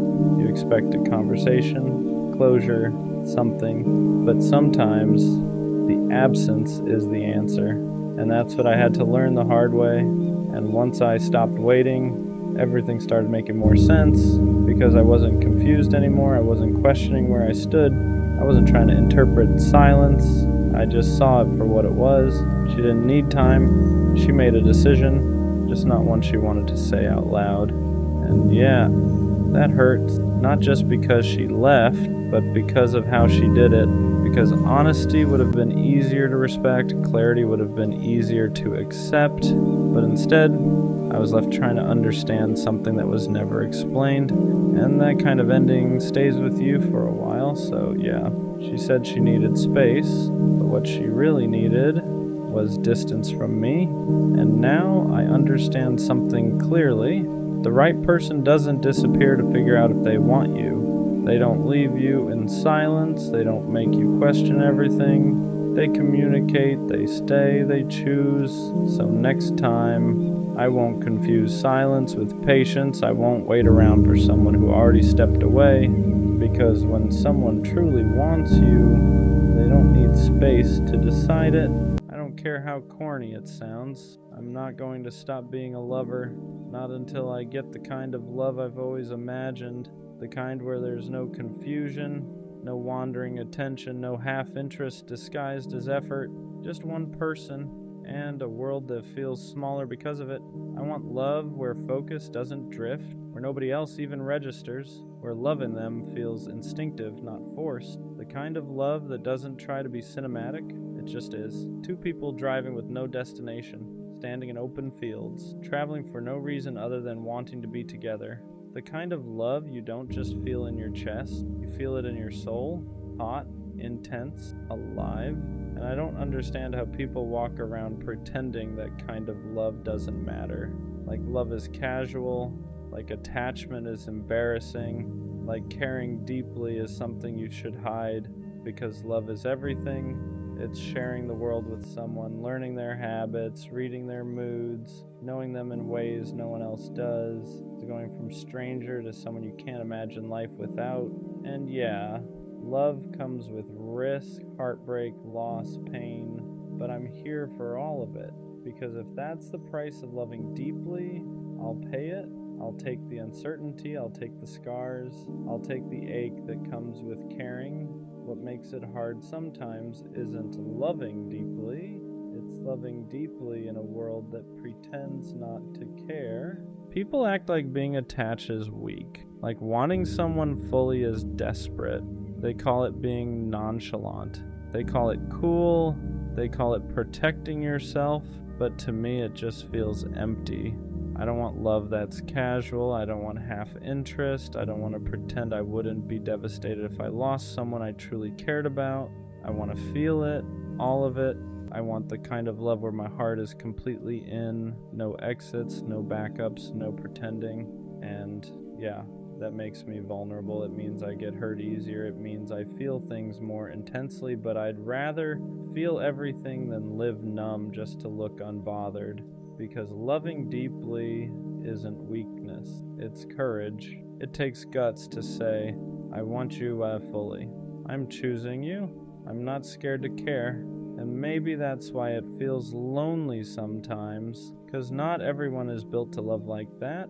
Some people close their hearts after pain. Others keep theirs open, not because they're naive, but because they refuse to let disappointment turn them cold. You don't love deeply because it's easy. You love deeply because it's who you are, and even when it costs you, you'd still rather feel everything than live a life that feels hollow. You already know how this can end. You know love can break you. You know it can leave scars. You know it can take pieces you don't get back, and still, you choose it. Not because you're reckless, not because you're desperate, but because a life without love feels smaller than a life with heartbreak. You're not chasing perfection, you're chasing connection. The kind that makes ordinary moments feel alive, the kind that makes the world feel louder and quieter at the same time. And once you've felt even a glimpse of that, you can't pretend you don't want it anymore. So yeah, you risk it again, you open your heart again, you believe again. Not because you forgot the pain, but because you decided it wasn't stronger than your capacity to love. Being a lover boy doesn't mean you ignore reality. It means you face it and still choose love anyway. You're not asking for perfection, you're asking for presence, for a love that feels mutual, chosen, clear. And wanting that doesn't make you unrealistic, it makes you honest. Because once you know how deeply you can love, you stop settling for anything that asks you to dim that fire. So, no, the lover boy in you isn't dying, he's just waiting. And when the right love finally arrives, he'll be ready. What people don't realize is how much strength it takes to stay soft in a world that rewards detachment. It's easier to act unbothered, easier to keep things light, easier to pretend you don't care that much, but you were never built that way. You don't love halfway, you don't feel quietly. When you care, it shows in your effort, in your loyalty, and how present you are. And that's exactly what people try to shame out of you. They tell you you're too much, too attached, too intense. Like love is something you're supposed to ration. So sometimes you wonder if you should change, if caring less would protect you, if closing off would finally make things easier. But every time you try, it feels wrong, because pretending not to care cost you more than heartbreak ever did. You don't want to love where you're constantly monitoring yourself, where you have to downplay your feelings to seem cool. You want to love where effort isn't embarrassing, where loyalty isn't laughed at, where wanting someone fully isn't treated like a flaw. And yes, that kind of love is rare, not because it doesn't exist, but because not everyone has the capacity for it. Some people love with caution, some love with conditions, some love with one foot out the door. You love with your whole chest, and that means when it ends, it hurts differently. You don't just lose a person, you lose the future you already pictured, the version of yourself that only existed with them. But even after that pain, you don't harden, you don't turn cold, you don't become bitter, you grieve, and then you stay open. Not because you're naive, but because you understand something others don't. Love isn't dangerous, avoidance is. A life spent protecting yourself from ever being hurt is a life spent never being fully alive. So you keep choosing love, even when it costs you, even when it scares you. Because being a lover was never about guarantees, it was about courage. And no matter how many times the world tells you to be smaller, to care less, to guard your heart, you don't. Because the lover boy in you knows one truth: a heart that can love deeply is never something to be ashamed of. People who love like you often feel out of place, not because there's something wrong with them, but because the world isn't built for hearts that don't know how to love halfway. You walk into spaces where everyone is guarding themselves, where effort is calculated, where caring too much is treated like a mistake you should have learned from by now. And you can feel it, the hesitation, the emotional distance, the way people keep one foot out the door just in case. Meanwhile, you're standing there ready to choose someone fully if they'd just meet you halfway. That contrast can feel isolating. You start wondering if you're outdated, if your way of loving belongs to another time, another kind of world, because it feels like everyone else is playing it safe while you're still willing to risk your heart, and that makes you stand out. Not loudly, but deeply. You don't bond casually, you don't talk just to fill silence. When you connect, you notice things others miss. You remember details people forget. You show up in ways that don't disappear easily. And that kind of presence can be uncomfortable for people who aren't ready to be seen that closely. So they pull back, they joke about you caring too much. They call your intensity a lot, not because it is, but because they don't know how to match it. That's the part that hurts, realizing you're not too much, you're just too deep for people who only know how to skim the surface. You don't want love that feels convenient, you want love that feels intentional. You don't want someone who chooses you when it's easy. You want someone who chooses you because they mean it. And yeah, that narrows the field. It means you'll feel alone sometimes. It means you'll walk away more than you stay. It means you won't fit everywhere. But fitting everywhere was never the goal. The longing was. The lover boy in you isn't broken because he doesn't blend in. He just hasn't found the place where his kind of love is spoken fluently. And when he does, it won't feel like standing out anymore.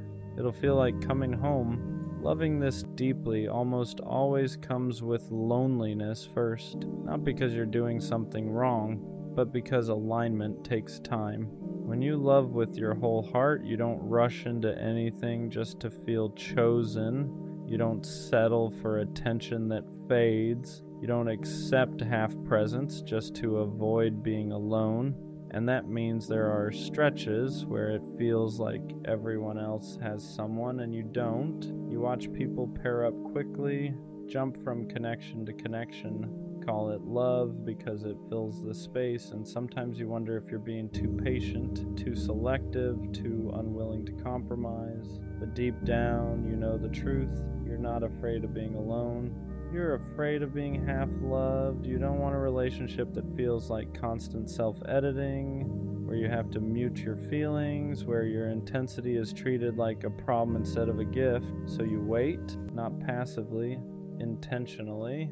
You keep your heart open, but your standards intact. And that's the lonely part no one talks about. Choosing alignment over company, choosing depth over distraction, choosing to sit with the emptiness rather than fill it with something that won't last. Some nights it feels heavy. You question whether it's worth it, whether anyone will ever meet you at the level you're willing to love. But then you remember something important. The love you want can't be rushed. It needs two people who aren't scared of closeness, who don't joke about vulnerability, who don't treat commitment like a trap. And until that shows up, being alone is still safer than shrinking yourself. The lover boy in you isn't lonely because he's lacking. He's lonely because he's waiting for something real. And real love doesn't arrive loudly. It arrives aligned. The lover boy gets misunderstood a lot. People look at the way you love and assume it comes from neediness, from insecurity, from not knowing how to be alone. But that's never been true. You don't love deeply because you're afraid of being by yourself. You love deeply because you know how to be alone and still choose connection. There's a difference. You're not reaching for someone to fill a void. You're reaching because you want to share a life you already know how to carry on your own. But in a world obsessed with detachment, depth gets mislabeled, caring becomes too much, consistency becomes clingy, wanting clarity becomes pressure, so people tell you to chill, to play it cool, to act like you don't care as much as you do. And for a while you try. You soften your words, you hold back your feelings, you pretend you're less invested than your heart actually is. But it never feels right. Because loving quietly when you feel loudly starts to feel like lying to yourself. You don't want to be mysterious. You don't want to be distant. You don't want to be someone who treats love like a game of leverage. You want honesty. You want effort that isn't embarrassing. Commitment that isn't mocked. Connection that doesn't require you to minimize who you are. And the truth is, people who can't handle that were never going to meet you where you stand anyway. They confuse emotional availability with weakness because they've never felt safe enough to offer it themselves. So they pull away, they joke, they keep things light, not because you're too much, but because your depth asks them to be real. and not everyone is ready for that. The lover boy isn't misunderstood because he loves wrong. He's misunderstood because he loves honestly in a world that prefers control. And one day, someone won't ask you to tone it down. They won't call your care extra. They won't flinch at your intensity. They'll recognize it because they've been looking for someone who loves like you, without fear, without games, without holding back. One thing people get wrong about you is thinking you lose yourself in love, that you disappear, that you abandon who you are, just keep someone close. But that's not what loving deeply means to you. You don't give your heart away blindly. You give it intentionally. You're aware of the risk. You feel the fear. You know exactly how much it can hurt, and you still choose to love, not because you don't value yourself, but because you refuse to live guarded out of fear. There's a difference between protecting your heart and closing it. Closing it is pretending you don't care. Protecting it is knowing when to walk away without turning cold. And that's something you had to learn the hard way. You've loved people who couldn't meet you emotionally, who enjoyed your warmth but never offered shelter in return. And each time you didn't lose your softness, you refined it. You learned to notice effort, to listen to consistency, to believe actions more than potential. You learned that loving deeply doesn't mean tolerating confusion. It doesn't mean waiting forever. It doesn't mean accepting less than what you give. So now you love with boundaries, not walls, boundaries. You stay open, but you don't stay where you feel unseen. You express yourself, but you don't beg to be understood. You give fully, but only where there's room for you. That's growth. The lover boy in you didn't harden, he matured. He learned that protecting his heart doesn't mean dimming his light. It means choosing spaces where that light is welcomed. And that's why when you love again, it won't consume you. It'll expand you. Because this time you won't confuse intensity with imbalance. You'll recognize the difference between passion and peace. At some point, you stop mistaking chaos for passion. You stop thinking intensity means confusion. You stop believing love has to feel unstable to feel real. That shift doesn't happen overnight. It comes after loving people who kept you guessing, after giving effort that wasn't matched, after realizing how tired you were from loving alone in a two-person connection. Because for a long time, you thought love was supposed to feel urgent, heavy, like something you had to fight for. But real reciprocity feels different. It doesn't spike your anxiety. It doesn't make you question your place. It doesn't leave you replaying conversations or wondering if you asked for too much. Mutual love feels calm, not boring, steady. It feels like someone meeting your effort without keeping score, like someone choosing you without needing to be convinced. And at first, that kind of love almost feels unfamiliar because you're used to proving yourself, used to earning attention, used to being the one who cares more. So when someone shows up consistently, communicates clearly, and doesn't flinch at your depth, your body has to unlearn the chaos. You have to remind yourself that peace doesn't mean lack of passion. It means safety. You don't feel smaller around them. You don't feel like you're too much. You don't feel like you need to dim anything. Your intensity doesn't scare them. It reassures them. And that's when it clicks. Love was never supposed to feel like survival. It was supposed to feel like partnership. The lover boy doesn't stop loving deeply. He just stops loving unevenly. He stops pouring into places that don't pour back. He stops calling inconsistency timing, stops calling confusion chemistry, stops calling bare minimum effort. Because once you've tasted reciprocity, you can't go back. You can't unfeel what it's like to be met where you stand. And that's when loving deeply finally feels light. Loving deeply doesn't disappear. It just becomes selective. After everything you've felt, everything you've learned, you don't stop wanting connection. You stop giving it away too easily. You don't rush anymore. Not because you're guarded, but because you understand your capacity. You know how much you give, how present you are, how deeply you attach, and you're careful about where that kind of love lands. That doesn't mean you're closed off. It means you're intentional. You don't entertain mixed signals. You don't romanticize inconsistency. You don't chase potential while ignoring reality. You pay attention now to effort, to follow through, to how someone shows up when things are calm, not just when things are exciting. Because you've learned that real love isn't proven in intensity alone. It's proven in consistency, and the people who are right for you won't be intimidated by that. They won't feel pressured by your depth. They won't joke about you caring too much. They won't need you to shrink to make them comfortable. They'll respect the way you love because they love the same way. That's the shift. You're not asking for more than before. You're just no longer accepting less. You still want closeness, still want loyalty, still want that kind of connection where the world feels quieter because someone chose you fully. But now you're patient with people, not with uncertainty. You're open to love, not to confusion.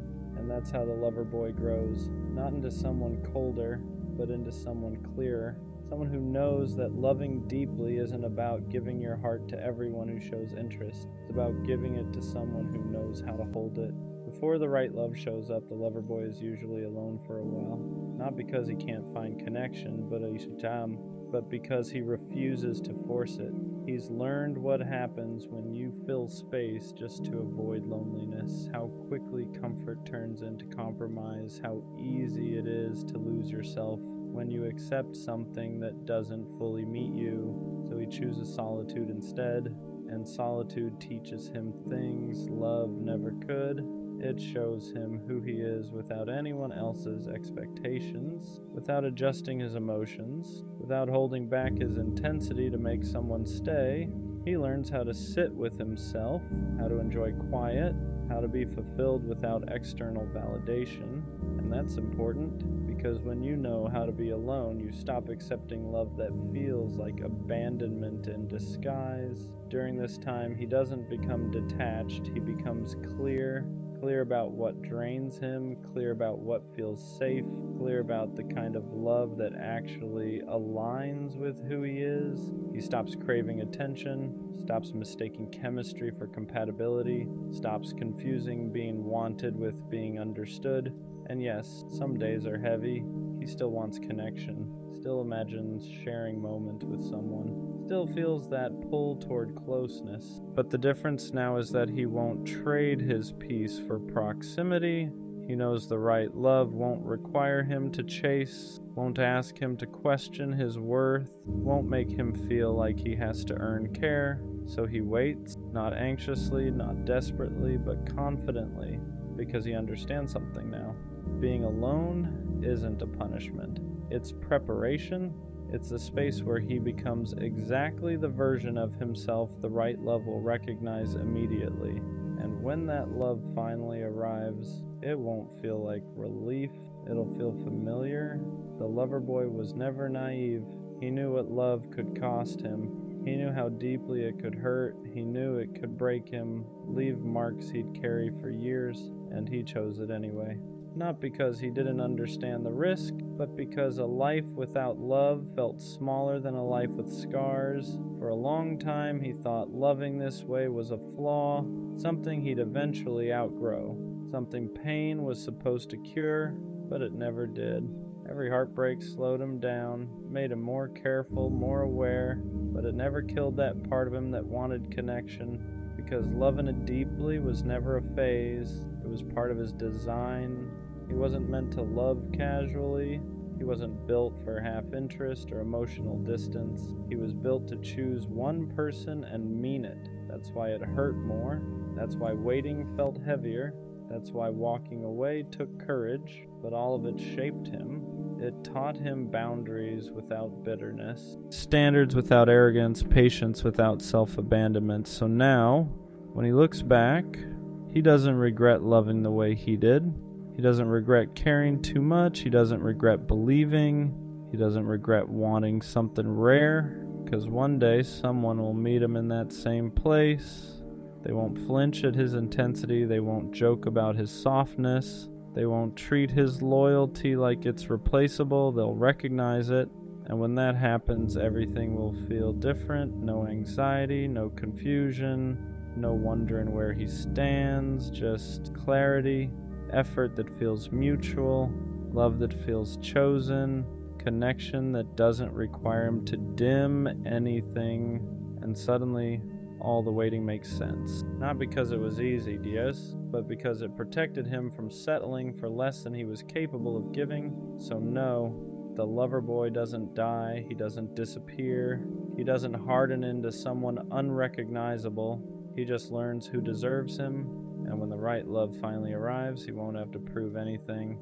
He'll simply be met, and that's all he ever wanted. Leave her alone, bro. Not because you stopped caring, but because you cared longer than you should have. You gave her chances when she gave you confusion. You gave her patience when she gave you mixed signals. You showed up consistently while she showed up only when it was convenient. And the hardest part to admit isn't that she didn't choose you, it's that you kept choosing her even when she made it clear you weren't a priority. You stayed solid, you stayed available, you stayed hoping one day she'd wake up and finally see you the way you saw her, hoping one day she'd match your effort, your energy, your care, but she didn't, not because you weren't enough, but because she was comfortable. She liked knowing you were there, she liked the attention, the validation, the way you made her feel wanted, but she never wanted to give that same certainty back. You weren't her first choice, you were her safety net, her backup plan, her just in case. And staying in that position slowly destroys you. You start questioning yourself, start wondering if you're asking for too much, start lowering your standards just to keep her around. You tell yourself,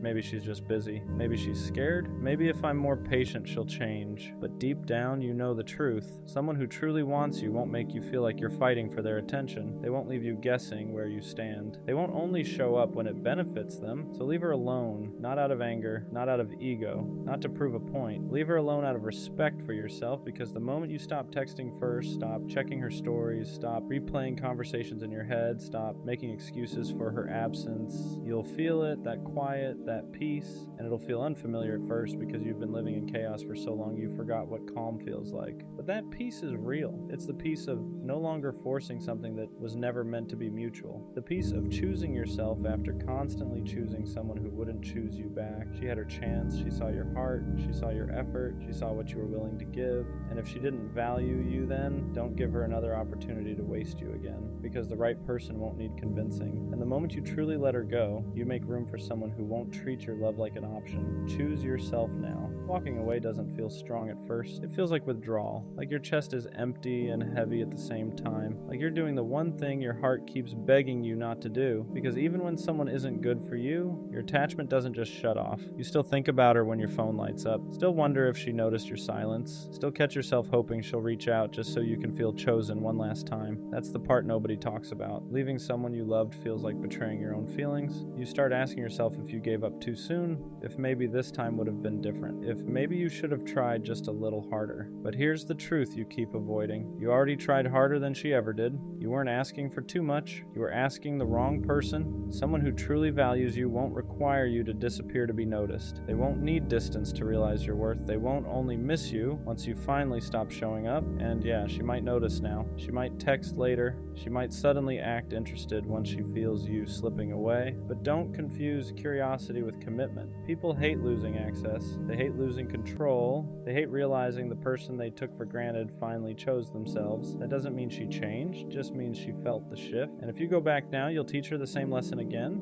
that she can give you the bare minimum and still keep you around. Leaving is not about punishing her, it's about protecting you. It's about choosing sleep over stress, peace over potential, consistency over confusion. You're not cold for walking away, you're not heartless for setting a boundary, you're not weak for needing more than uncertainty, you're human, and you deserve a love that doesn't make you feel like you're slowly disappearing just to keep someone comfortable. Walking away hurts, but staying where you're not valued hurts longer, and one day, when the noise finally fades, you'll realize you didn't lose her. You found yourself again. Leaving her alone doesn't mean the feelings disappear. It means you finally stop letting those feelings control you. Because the hardest part isn't cutting contact. It's sitting with the silence afterward. It's waking up and realizing there's no good morning text to send, no story to check, no excuse to reach out, just to see how she's doing. Your brain will try to trick you. It'll replay the good moments, the laughs, the nights where it felt real. It'll tell you that maybe you imagined the distance, maybe you were asking for too much, maybe if you just explained yourself better she would have stayed, but you already explained yourself through effort, through patience, through showing up when it wasn't convenient. Love doesn't need translation. If she wanted to choose you, she wouldn't have kept you guessing. She wouldn't have made you feel like your presence was optional. She wouldn't have treated your consistency like something she could always come back to later. You weren't confusing. You were clear. She just wasn't committed. And yeah, it hurts realizing that the person you'd fight for wouldn't even fight for clarity with you. That's when you have to stop romanticizing the potential and start respecting the reality.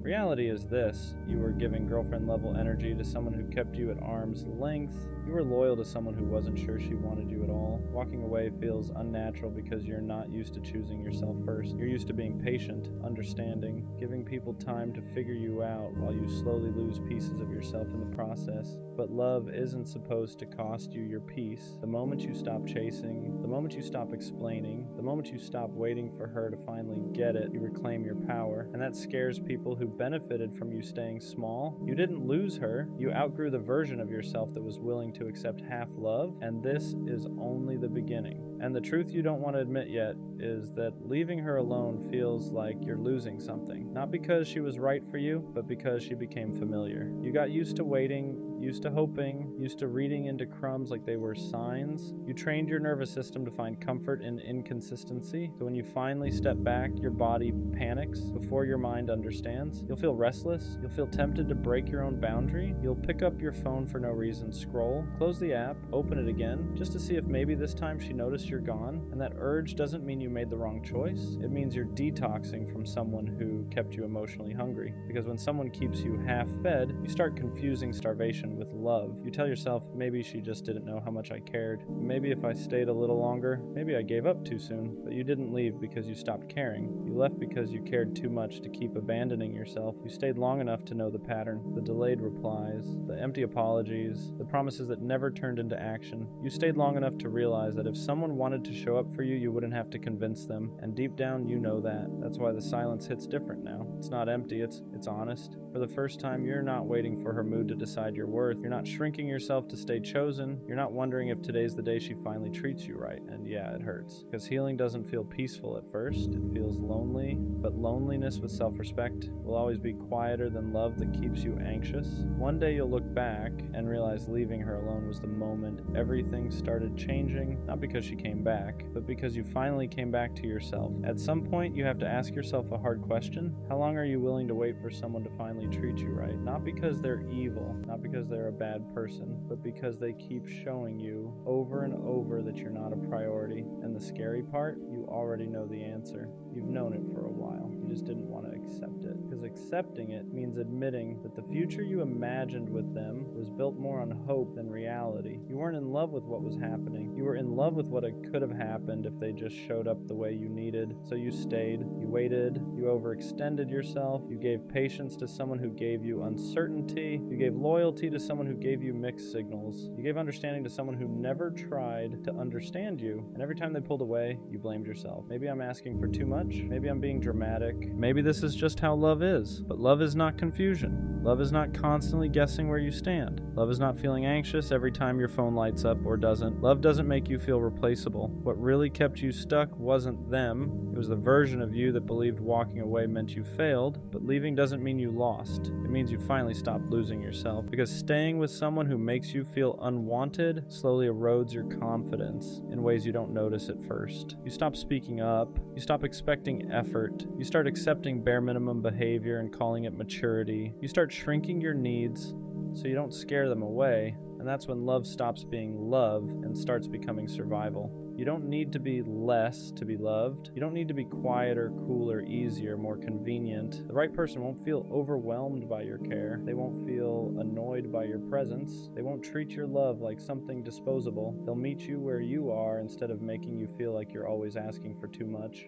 And yeah, choosing yourself feels lonely at first because you're breaking a habit. You're breaking the habit of chasing, the habit of waiting, the habit of hoping someone will finally choose you. But peace doesn't arrive loud. It arrives quietly. In the moments you stop checking your phone, stop explaining yourself, stop wondering why you weren't enough, one day you'll realize you don't miss them. You miss who you were before you started doubting your worth, and that version of you, they're still there. You didn't lose love, you protected it. You didn't walk away from something good. You walked away from something that was slowly breaking you. And that's not weakness, that's growth. And what nobody tells you is that once you finally stop chasing them, that's when everything gets quiet. Not empty quiet, honest quiet. No more checking your phone every 5 minutes. No more replaying conversations in your head, wondering if you said the wrong thing. No more anxiety before hitting send. No more hoping today will be the day they suddenly care more. At first it feels uncomfortable because chaos became familiar, confusion felt normal, and peace feels strange when you're not used to it. You might even miss them for the wrong reasons. Not because they treated you well, but because your nervous system got addicted to inconsistency. You got used to highs and lows, to feeling chosen one day and invisible the next, to chasing validation instead of receiving love. That kind of pattern messes with your head. It makes you mistake emotional stress for passion. It makes stability feel boring and uncertainty feel exciting. But real love doesn't keep you guessing. It doesn't disappear when things get inconvenient. It doesn't require you to earn basic respect. Real love feels safe.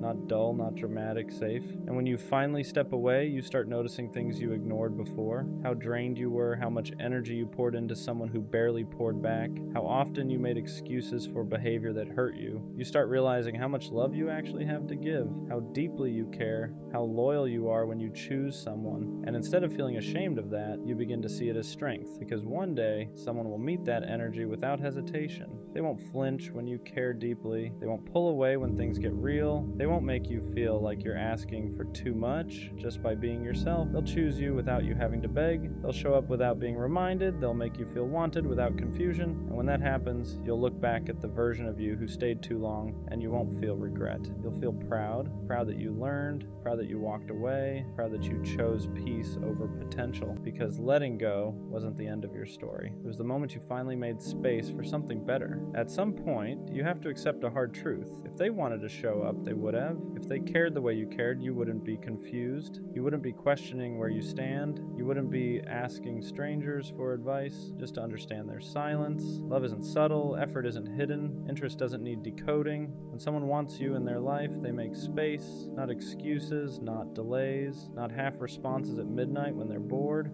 And the reason it hurts so much to accept this is because you invested emotionally before you were ever chosen properly. You imagined futures, you pictured moments that never actually happened. You fell in love with potential instead of reality. That's not weakness, that's hope. But hope becomes dangerous when it keeps you stuck, when it convinces you to stay loyal to someone who treats you like an option, when it makes you believe that patience will eventually turn into priority. It won't. People don't suddenly wake up and value you after months of showing you they don't. They don't magically learn how to love you correctly once they realize you'll stay no matter what. If anything, they learn they don't have to try. And that's why walking away feels so heavy, because you're not just letting go of them. You're letting go of the version of the future you created in your head.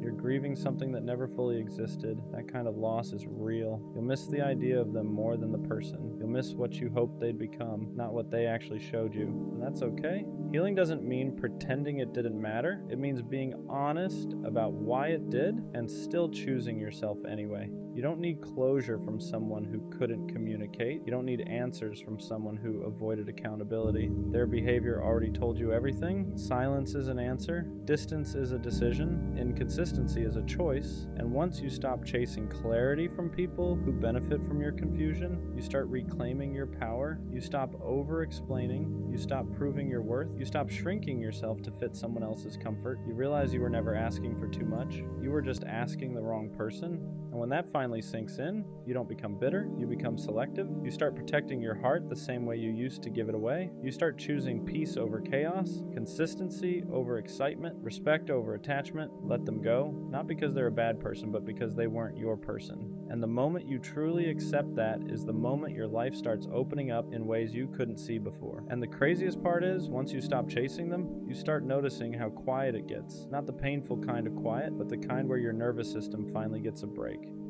No more checking your phone every 5 minutes. No more rereading old messages trying to find meaning. No more wondering if today will be the day they suddenly choose you. You realize how much energy you were burning just trying to feel secure with someone who never offered stability. That constant anxiety, that wasn't love. That was your intuition fighting against your attachment. Real love doesn't leave you guessing. It doesn't make you feel disposable. It doesn't require you to abandon yourself just to stay connected. And yeah, letting go hurts at first. There's withdrawal. There's nights where you want to reach out, where your fingers hover over their name, where you almost convince yourself to send that one last message. But every time you don't, you build a little more self-respect. You start realizing how much of yourself you gave away to someone who never protected your heart the way you protected theirs. You weren't asking for perfection. You were asking for presence. You were asking for effort. You were asking to matter. And one day, someone will meet you where you are without you having to beg, explain, or wait. They won't make you feel like you're too much.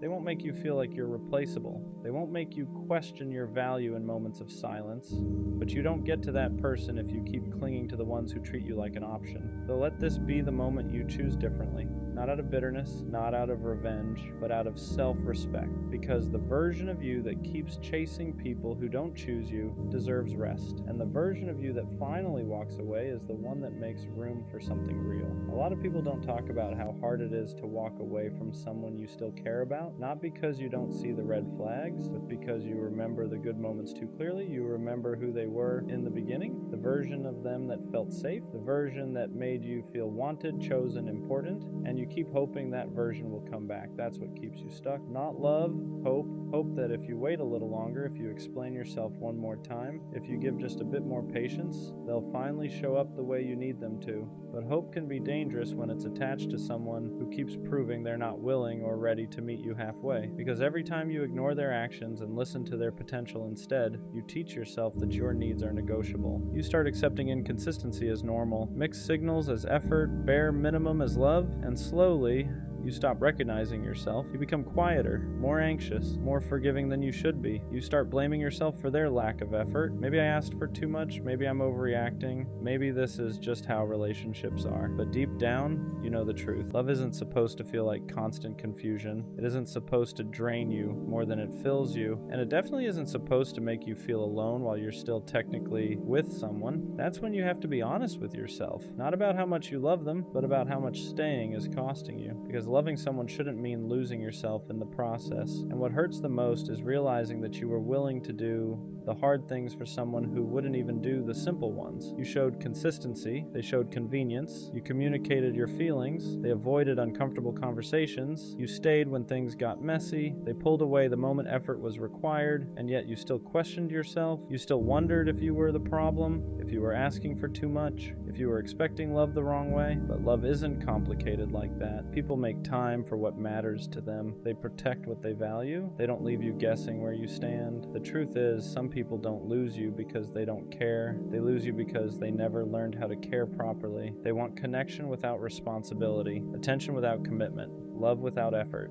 And you can't teach someone how to show up if they don't want to. That's why leaving isn't weakness. It's self-respect finally getting louder than attachment. It's choosing peace over potential, reality over hope, self-worth over familiar pain. Walking away doesn't mean what you felt wasn't real. It means you finally decided that you are real too. And one day you'll look back and realize that the moment you stopped chasing was the moment your life got quieter, lighter, clearer. Because the right person won't make you feel like love is something you have to earn. They'll choose you without being convinced. You stayed longer than you should have because you believed in what could be, not what actually was. You kept replaying the good moments, convincing yourself they meant more than the silence, the distance, the excuses. You ignored the way your chest felt heavy every time you waited for a reply. lie. You ignored how drained you felt after giving everything and receiving the bare minimum. That wasn't love making you tired. That was imbalance. Real love doesn't leave you anxious. It doesn't make you feel disposable. It doesn't turn your patience into pain. And the hardest truth to accept is that some people are comfortable letting you overextend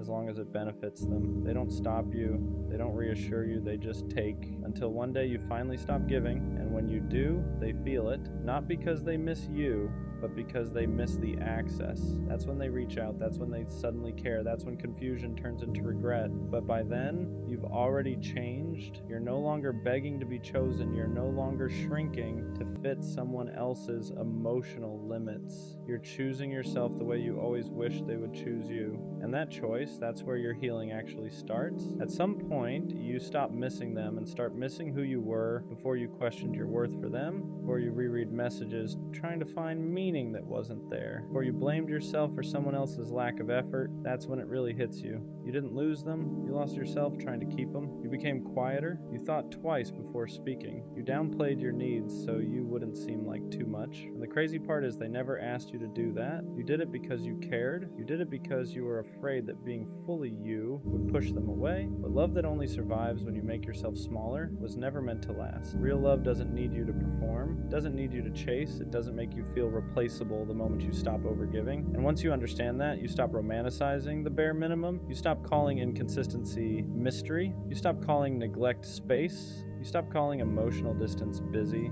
You see it for what it really was. Someone enjoying your presence without respecting your heart. That realization hurts, but it also frees you, because now you know you're not asking for too much. You were just asking the wrong person. And the next time someone comes along, you won't beg them to stay. You'll watch how they show up. You'll notice how they choose you without being asked, and if they don't, you'll walk away sooner. Not because you don't care, but because you finally do. And there comes a point where the pain shifts. It's no longer about missing them. It's about realizing how much of yourself you gave away just to keep them comfortable. You start remembering moments where you stayed quiet even though something hurt. Moments where you said, "It's fine," when it really wasn't. Moments where you lowered your standards because you didn't want to seem demanding. You replay conversations in your head and notice how often you explained yourself, how often you justified their behavior, how often you made excuses for why they couldn't show up the way you needed, and that's when it finally clicks. You were never asking for too much. You were asking the wrong person to do what they were never willing to do. You weren't needy. You were neglected. You weren't overthinking. You were being given mixed signals. You weren't insecure. You were emotionally starved. And once you see that, you can't unsee it. You realize how exhausting it was to love someone who only showed up halfway, how draining it was to constantly wonder where you stood with them, how heavy it felt to care more than you were cared for. That kind of love doesn't make you feel safe. It keeps you anxious. It keeps you waiting. It keeps you stuck in a cycle of hoping they'll change while slowly losing yourself. And the saddest part, they benefited from your patience, from your loyalty, from your willingness to stay even when it hurt. You don't get rewarded for suffering in silence. You don't get love by proving how much pain you can tolerate. Love is supposed to feel steady. It's supposed to feel mutual. It's supposed to feel like effort is being met with effort, not excuses. So choosing yourself isn't selfish. It's necessary. It's deciding that you won't keep pouring into someone who leaves you empty. It's realizing that peace feels better than chasing potential that never becomes real. And when you finally choose yourself, you don't become cold. You become clear. Clear about what you deserve. Clear about what you won't accept again. Clear about the fact that the right person won't make you question your value in the first place. After you choose yourself, something strange happens. The noise quiets down. Your phone feels lighter. Chest doesn't feel so tight all the time. You stop waking up with that anxious feeling, wondering if today will be the day they finally show up for you or disappoint you again. You stop checking your phone every 5 minutes. Stop rereading old messages.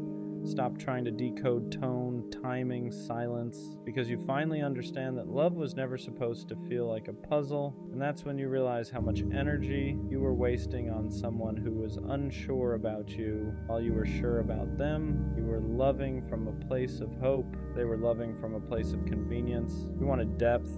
They wanted access. You wanted consistency. They wanted control without responsibility. And once you step back, you see how one-sided it really was. You notice how you were always the one adjusting, always the one compromising, always the one reaching out first, always the one trying to keep things alive. That's not love. That's survival mode. Real love doesn't make you feel disposable. Doesn't make you feel like you're asking for too much just for wanting basic respect. And here's the hardest truth to accept. Potential means nothing without effort. You weren't in love with who they were.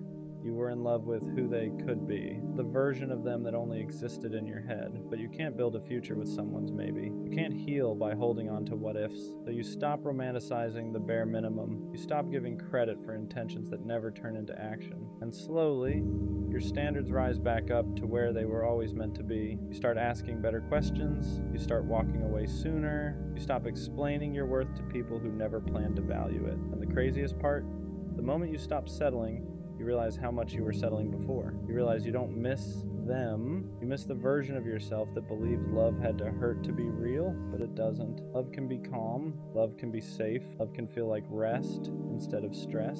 And once you experience that, you'll never beg for confusion again. Leaving her alone doesn't mean you stop caring overnight. Doesn't mean you suddenly forget her laugh, her voice, the way she made things feel alive for a moment. It means you finally accept the truth you've been avoiding. That love without reciprocity will slowly drain you until there's nothing left. You were pouring into someone who never learned how to pour back. And no matter how patient you were, no matter how consistent you stayed, you can't teach someone to value you if they don't want to. You kept telling yourself, maybe she's just going through something. You made excuses for the missed calls, the late replies, the emotional distance. You told yourself love was supposed to be patient, that real men stay, that walking away meant you didn't try hard enough. But here's the part nobody talks about. There's a difference between being patient and being neglected. There's a difference between loyalty and self-abandonment. And you crossed that line without even realizing it. Every time you texted first, every time you ignored your own gut, every time you accepted the bare minimum just to keep her close, you taught yourself that your needs came second. You shrank yourself to fit into a space she barely made room for. And that does something to you. It makes you question your worth. It makes you wonder why loving someone feels like punishment. It makes you think something is wrong with you. And the truth is, you were just loving the wrong person. Leaving her alone is the first time you choose yourself. It's the first time you stop begging for effort and start demanding peace. It's realizing that love isn't supposed to feel like anxiety, confusion, or constant doubt. The right person won't make you question where you stand. They won't make you compete with silence. They won't make you feel disposable. You don't need closure from her. You don't need one last conversation. Her actions already told you everything you needed to know. And as hard as it is, walking away now is what protects the part of you that still believes in real love. Part of you that deserves consistency, reassurance, and effort without having to ask. This isn't about her anymore. It's about you learning that choosing peace is not weakness, it's growth. What hurts the most isn't even losing her. It's realizing how long you stayed when your heart was begging you to leave. It's remembering all the moments you felt small but ignored it because loving her felt bigger than loving yourself. You didn't stay because you were weak. You stayed because you hoped, because you saw potential, because you believed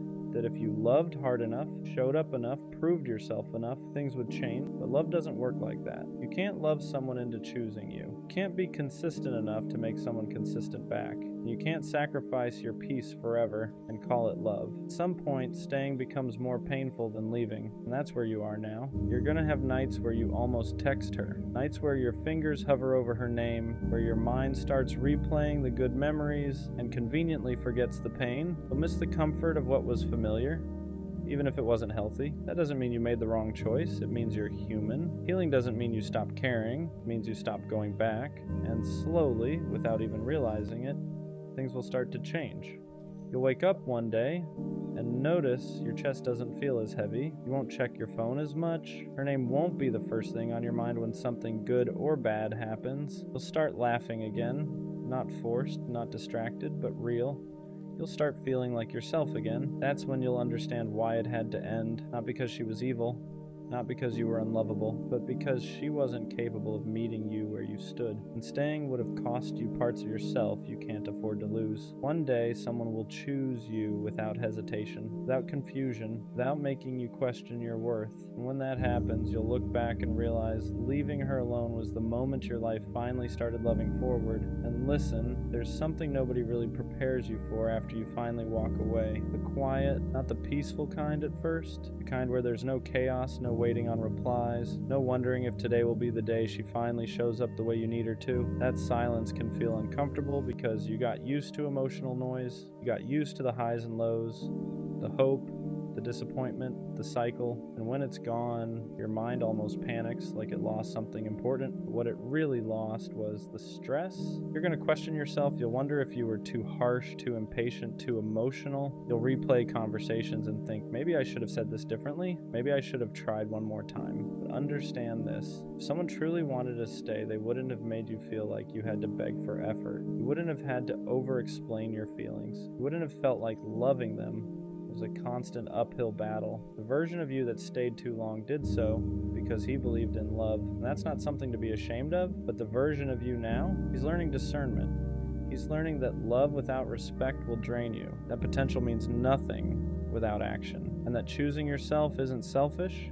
It's necessary. You didn't lose her. You released someone who was blocking the path to someone better, someone who won't confuse consistency with boredom, someone who won't make you feel like an option, someone who won't need reminders of your worth. Right now, it might feel like you're walking alone, but you're not going backwards anymore, and that's everything. And one day, without even realizing it, you're going to wake up and she won't be the first thought on your mind anymore. Not because you stopped caring overnight, not because what you felt wasn't real, but because you finally gave yourself permission to move forward. The memories won't disappear, but they won't control you either. They'll just be reminders of what you survived, not what you're missing. You'll start to notice how much lighter you feel, how your chest isn't tight every time your phone buzzes, how you're not constantly checking stories, rereading old messages, or wondering why you weren't enough for someone who never knew how to love you properly in the first place. You'll realize how much of yourself you were giving away to someone who kept taking without ever pouring back into you,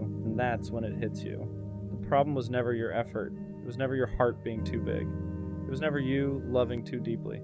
The problem was that you were offering loyalty to someone who didn't know how to value it. You were offering consistency to someone addicted to convenience. And you were offering real love to someone who only liked the idea of being loved. Walking away wasn't a loss. It was a correction, a reset, a moment where you finally chose peace over potential, clarity over confusion, and self-respect over attachment. That takes strength most people don't have. So don't go back. Not when she gets lonely, not when she suddenly remembers your value, not when she realizes nobody else loved her the way you did, because by then you'll understand something important. Someone who truly wants you won't need to lose you to see your worth. Leave her alone, and finally let yourself be found by someone who won't ever make you question if you matter. You don't chase love because you're romantic. You chase love because you don't know how to sit with yourself yet, because silence makes your thoughts loud, because being alone feels like proof that something about you isn't enough. So you look for love to fill the space. You attach quickly. You overextend. You give more than you should, sooner than you should. Not because you're stupid, but because being chosen feels like relief. Like if someone wants you, then maybe you can stop questioning yourself for a while. You don't just want connection. You want validation. You want someone to prove that you're worth staying for, worth prioritizing, worth choosing. So when someone shows interest, you lean in hard. You ignore red flags, you excuse inconsistency. You tell yourself, if I love them better, they'll love me back. And when they pull away, it doesn't just hurt, it confirms your worst fear, that you weren't enough. So you try harder, you become more available, more understanding, more forgiving than you should be. You abandon parts of yourself just to keep someone close, and you call it love. But deep down, you know the truth. You're not chasing them. You're chasing the feeling of being wanted. Because when someone loves you, even temporarily, it quiets the voice in your head that says you're unlovable on your own. That's why breakups destroy you. You don't just lose the person, you lose the version of yourself that felt okay for a moment. You lose the distraction. You lose the proof. You lose the illusion that someone else could fix what you haven't faced yet. And that's the part no one wants to admit. Chasing love like this isn't romance. It's avoidance. It's using someone else's attention to avoid learning how to give it to yourself. Because loving yourself is harder than loving someone else. It means sitting with your flaws without asking someone to overlook them. It means choosing yourself without needing applause. It means learning how to feel whole without being held together by another person. And that terrifies you, so you chase love instead. But here's the shift, the part that hurts before it heals. The moment you stop chasing love to fill the emptiness, you start attracting it from a different place. Not desperation, not fear, not self-doubt, but choice. Because real love doesn't arrive to save you. It arrives when you're no longer asking someone else to convince you that you matter. And until you learn to sit with yourself, without distraction, without validation, without escape, every love you chase will feel heavier than it should. You don't need someone to love you harder. You need to stop outsourcing your worth. And when you finally do, love stops feeling like survival and starts feeling like connection. You don't chase love because you're passionate. You chase it because being alone feels unbearable. Because when things get quiet, your thoughts get loud, and they don't tell you kind things. So you look for someone else to sit in that space with you, to distract you, to validate you, to make you feel wanted enough to forget how little you feel about yourself.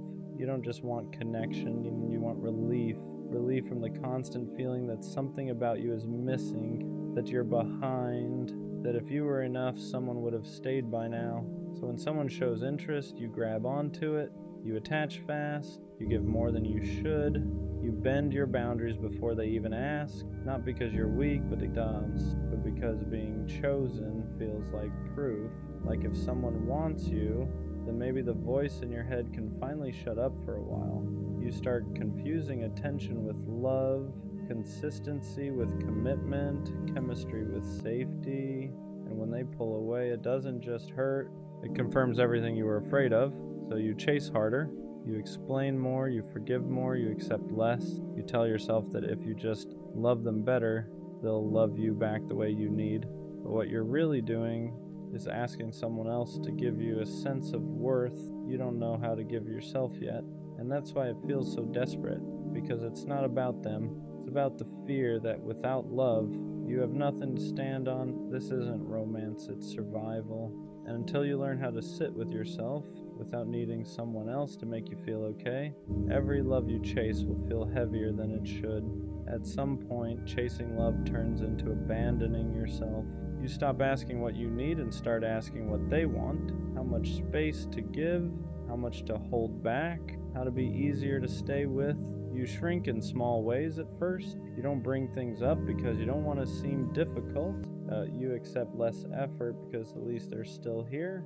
You tell yourself you're being understanding when really you're being afraid that if you ask for more, they'll leave. So you adapt, you become more available than you should, more forgiving than is healthy. You explain away behavior that already made you feel small, and every time you do, you move a little further away from yourself, but you call it love. You tell yourself this is what it means to fight for someone, to be patient, to be loyal. What you don't realize yet is that real love doesn't require you to disappear quietly. The reason chasing feels exhausting is because you're running from your own emptiness. You're hoping someone else will choose you loudly enough to silence the doubt inside you. So when they pull back, your anxiety spikes, you replay conversations, you blame yourself, you look for ways to fix it, not because you were wrong, but because you're terrified of being left alone with yourself again. And that's the cycle. The more you chase, the more you lose your footing. The more you lose yourself, the more you need them to feel okay. That's why it hurts so much. Not because they were everything, but because you made them responsible for holding you together. And no one can carry that forever. This is the part people avoid talking about. Chasing love like this doesn't mean you care deeply. It means you don't feel grounded without external validation. And until you learn how to stand on your own, how to sit with yourself without needing to be chosen, love will keep feeling like something you have to earn instead of something you share. When you chase love from a place of emptiness, you don't attract people who pour into you. You attract people who take, not always intentionally, not always maliciously, but people who sense, even subconsciously, that you're willing to overgive just to stay connected. They feel how flexible you are, how much you're willing to adjust, how far you'll bend before you break. So they let you. They accept your effort without matching it. They enjoy your presence without committing to it. They keep you close enough to benefit from your care, but far enough to avoid responsibility. And because you're chasing, you don't question it at first. You tell yourself, this is just how relationships work. That love takes patience, that maybe they just need time, but deep down, something feels off. You're always the one checking in, always the one clarifying, always the one trying to fix the distance that keeps appearing out of nowhere. And instead of asking why they're inconsistent, you ask what you did wrong. That's the trap. Chasing love trains you to blame yourself for other people's lack of effort. You start believing that if someone isn't choosing you, it's because you didn't love them well enough. So you try harder, you give more reassurance, more patience, more access to parts of you that should have been protected, and the dynamic deepens. They stay comfortable, you stay anxious, they get affection without accountability, you get hope without security, and that imbalance keeps repeating until you finally see it for what it is. You're not unlucky in love, you're just chasing from a place that tells the wrong people you'll accept less than you deserve, because people who are capable of real love don't feel comfortable being chased. They meet you halfway. The ones who stay distant, inconsistent, unclear, they stay because the chase benefits them. And until you stop chasing to feel worthy, you'll keep finding yourself in the same story with different faces. Eventually, there's a moment where chasing love stops feeling hopeful and starts feeling exhausting. You realize you're tired, not because love is hard, but because you've been doing all the emotional work alone. You're the one overthinking, the one adjusting, the one trying to hold something together that keeps slipping through your fingers. And for the first time, you ask a quiet question you've been avoiding. Why does love feel like something I have to prove myself worthy of? That question is uncomfortable because it points inward. It forces you to see that chasing love has been a distraction, a way to avoid sitting with yourself, a way to avoid asking why you don't feel enough without someone choosing you. Because as long as you're focused on them, their mixed signals, their distance, their inconsistency, you don't have to face the emptiness underneath. You don't have to ask why you're afraid of being alone, why validation feels necessary, why rejection feels like confirmation instead of redirection. So you keep chasing, but here's the truth that hurts before it heals. Chasing love delays self-healing. Every ounce of energy you spend trying to be chosen is energy you're not spending, learning how to choose yourself, and that's why nothing ever feels settled, because no matter who you're with, you're still looking to them to fix something they didn't break. They can't give you security you haven't built internally. They can't love you into self-worth. They can't silence the doubt that existed before they arrived. And once you see that, chasing loses its appeal, not because you stop wanting love, but because you realize love isn't supposed to feel like survival. It's supposed to feel like addition, not rescue. And the moment you stop running from yourself is the moment the chase starts to lose its power. Learning how to sit with yourself is the hardest part of this whole process, because when you stop chasing love, there's nothing left to distract you. No text to wait for, no signals to decode, no person to center your emotions around, just you. And that's when everything you've been avoiding comes to the surface. The insecurity you buried under effort, the loneliness you masked with attachment, the belief that without someone choosing you, you don't really matter. It feels uncomfortable at first, almost unbearable. You reach for your phone instinctively. You miss the chaos, you miss feeling needed, because chasing gave your pain direction, it gave your emptiness a target. Now there's nowhere to run. And this is where most people go back. They re-enter old dynamics, text people they shouldn't, lower their standards just enough to feel wanted again, not because they're weak, but because sitting with yourself requires honesty. It forces you to see that no one abandoned you the way you've been abandoning yourself. Every time you chased someone who was unsure, you told yourself your needs could wait. Every time you accepted inconsistency, you taught yourself to tolerate being half chosen, so being alone feels unfamiliar. Not because you can't handle it, but because you've never stayed here long enough to build something solid inside yourself. This is where self-love actually starts, not affirmations, not confidence quotes, but learning how to stay when there's no validation coming in, learning how to comfort yourself instead of outsourcing it, learning how to choose yourself without needing approval. And slowly something shifts. You stop craving attention. You stop confusing intensity with connection. You stop chasing people who feel familiar for the wrong reasons. Because now, you're no longer running from yourself. And when you stop doing that, love stops feeling like something you need to survive. When you finally start building self-love, the chase doesn't just slow down. It feels wrong. You notice it first in small ways. The anxiety doesn't hook you the same. Inconsistency doesn't feel exciting anymore. It feels draining. People who once felt magnetic now feel loud, unclear, unsafe, and that confuses you because for so long, chaos felt like chemistry. You were drawn to people who kept you guessing because guessing felt familiar, because uncertainty mirrored how unsure you felt about yourself. But now that you're learning how to stand on your own, that dynamic stops working. You don't feel the urge to prove yourself anymore. You don't feel the need to over-explain your worth. And suddenly, chasing feels humiliating, not because you're above it, but because you're finally grounded enough to feel how one-sided it always was. You start wanting different things: clarity instead of sparks, consistency instead of intensity, presence instead of pursuit. You want to be met, not chased or chasing. And here's the part people don't expect. Self-love makes some connections fall apart. People who benefited from your overgiving feel the shift immediately. They sense you're no longer bending, no longer available on demand, no longer trying to earn their attention, and some of them leave.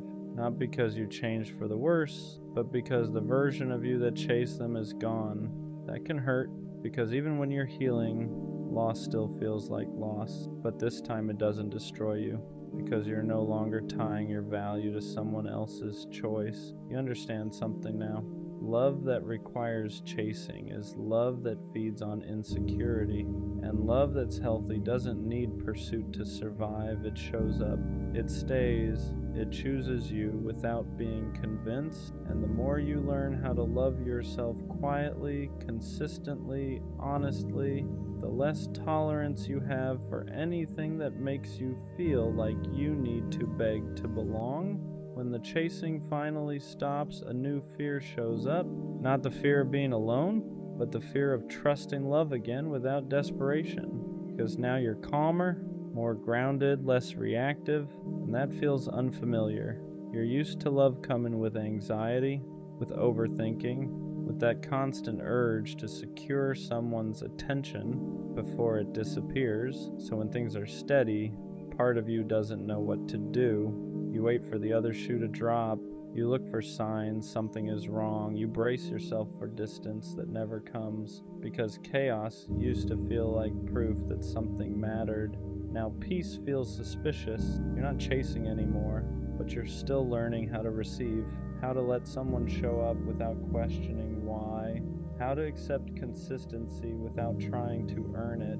And that's harder than it sounds, because chasing trained you to believe love had to be worked for, that if you weren't doing something, fixing something, proving something, it wouldn't last. So when someone meets you without needing to be convinced, your instinct is to pull back, not because you don't want it, but because you're afraid of trusting something that isn't fueled by fear.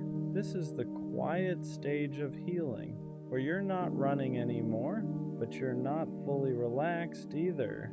You're learning that love doesn't have to feel urgent to be real, that being chosen calmly is still being chosen, and slowly you start letting yourself believe it. You stop checking for exits, stop rehearsing disappointment, stop preparing for abandonment that hasn't happened, because for the first time, you're not chasing to feel worthy. You're standing still and letting love come to you. And that's when you realize how much strength it actually takes to stay. When you stop needing love to save you, everything about it changes. You're not chasing anymore, but you're also not hiding. You're just stable, and that's unfamiliar. You notice how different it feels to want someone instead of needing them. There's no panic behind it, no urgency, no feeling that if this doesn't work out, you'll fall apart. And that scares you in a new way, because chasing gave you purpose. It gave your emotions somewhere to go. It made love feel intense, consuming, alive. Now love feels quieter, not empty, just grounded. You don't lose yourself in people anymore. You don't rearrange your life to keep someone interested. You don't abandon your needs to avoid being left. And because of that, you become harder to hook, not emotionally unavailable, just unavailable to dynamics that require you to shrink. You start noticing things you used to ignore, how someone responds to boundaries, how they handle consistency, how they show up when you're not overgiving. And if they fade when you stop chasing, you don't panic, you understand. They weren't there for you. They were there for the version of you that was always reaching. That realization hurts, but it also frees you. Because now you know love that disappears when you stop chasing was never love meant to stay.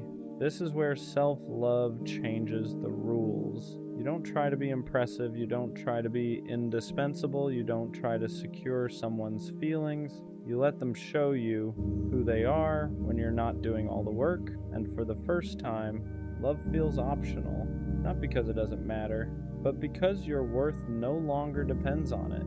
You're not chasing to fill a void anymore. You're choosing from a place that already feels whole, and that's when love stops feeling like survival and starts feeling like something you can welcome without losing yourself. Healing doesn't just bring relief, it brings grief, because when you stop chasing love, you don't just lose old dynamics, you lose the version of yourself who survived by reaching. You look back at who you were and feel a strange mix of sadness and compassion. You remember how hard you tried, how much you gave, how badly you wanted to be chosen, and part of you wants to go back, not because it was healthy, but because it was familiar. Chasing gave you direction. It gave your pain something to focus on. It made loneliness feel purposeful. Now that version of you is gone, and that hurts. You grieve the person who believed love had to be earned, who thought being enough meant being useful, agreeable, easy to keep. You grieve the nights you waited, the messages you rewrote, the boundaries you swallowed just to stay connected, not because you were weak, but because you didn't know another way yet. And healing means accepting something painful. No one did this to you. You did it because you didn't know how to hold yourself without being held. That realization can feel brutal because it removes the villain. There's no one left to blame, just patterns you learn to survive something deeper. So you sit with it, with the sadness, with the regret, with the understanding that you were doing the best you could with what you knew at the time. And slowly, that grief turns into respect. Respect for how much you endured, for how deeply you wanted love, for how brave it was to keep believing, even in the wrong places. You don't hate the old version of you. You thank them because they carried you until you were strong enough to stop chasing and start choosing yourself. And that's what makes this stage heavy.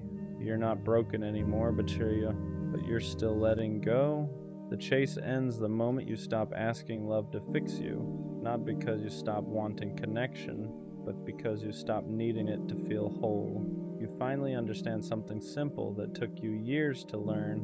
Love was never supposed to be proof that you matter. It was never meant to carry your worth, never meant to quiet your self-doubt, never meant to save you from yourself. That was too much to ask of anyone. So you stopped chasing, not in anger, not in bitterness, but in clarity. You stop running after people who make you feel uncertain. Stop explaining your needs to people who don't listen. Stop overgiving just to feel chosen, because now being chosen by yourself comes first. You learn how to sit with silence without panicking, how to be alone without feeling abandoned, how to exist without needing constant reassurance, and something changes. Love no longer feels urgent, it no longer feels like survival. It no longer feels like something you have to secure before it disappears. It becomes optional. not because it's unimportant, but because your life no longer collapses without it. And that's when the real shift happens. You don't attract love from desperation anymore. You don't bond through wounds. You don't mistake intensity for connection. You choose slowly. You choose clearly. You choose from a place that isn't begging to be filled. And if someone doesn't meet you there, you don't chase. You let them go, not because you don't care, but because you care enough about yourself to stop repeating the same pain with different people. The version of you that chased love wasn't weak. They were hurting, they were lonely, they were trying to survive. But this version of you, this version doesn't run. They stand still, they breathe, they choose themselves even when no one is watching. And from here on out, love won't feel like something you have to earn. It'll feel like something you share with someone who meets you without being chased. That's where the cycle ends. Not with finding love, but with finally finding yourself. Dating feels rigged now, not in a dramatic love doesn't exist way, but in a quiet, frustrating way. Like the rules changed while I was still playing by the old ones. I grew up thinking effort mattered, consistency mattered, loyalty mattered.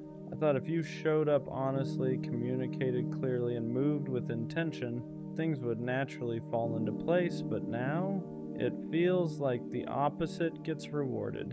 The emotionally unavailable ones get chased. The inconsistent ones get excused. The ones who barely text back somehow stay mysterious. And the ones who actually try, they're too available. It's like showing effort is unattractive now. Like caring too much is a flaw. And that messes with your head, because I don't want to become someone who plays games. But it feels like the game is designed for people who do. Dating used to feel simple. You liked someone, you talked, you built something. Now it feels strategic. How long should I wait before replying? Should I seem busy? Should I hold back how much I like them? Should I act like I care less than I do?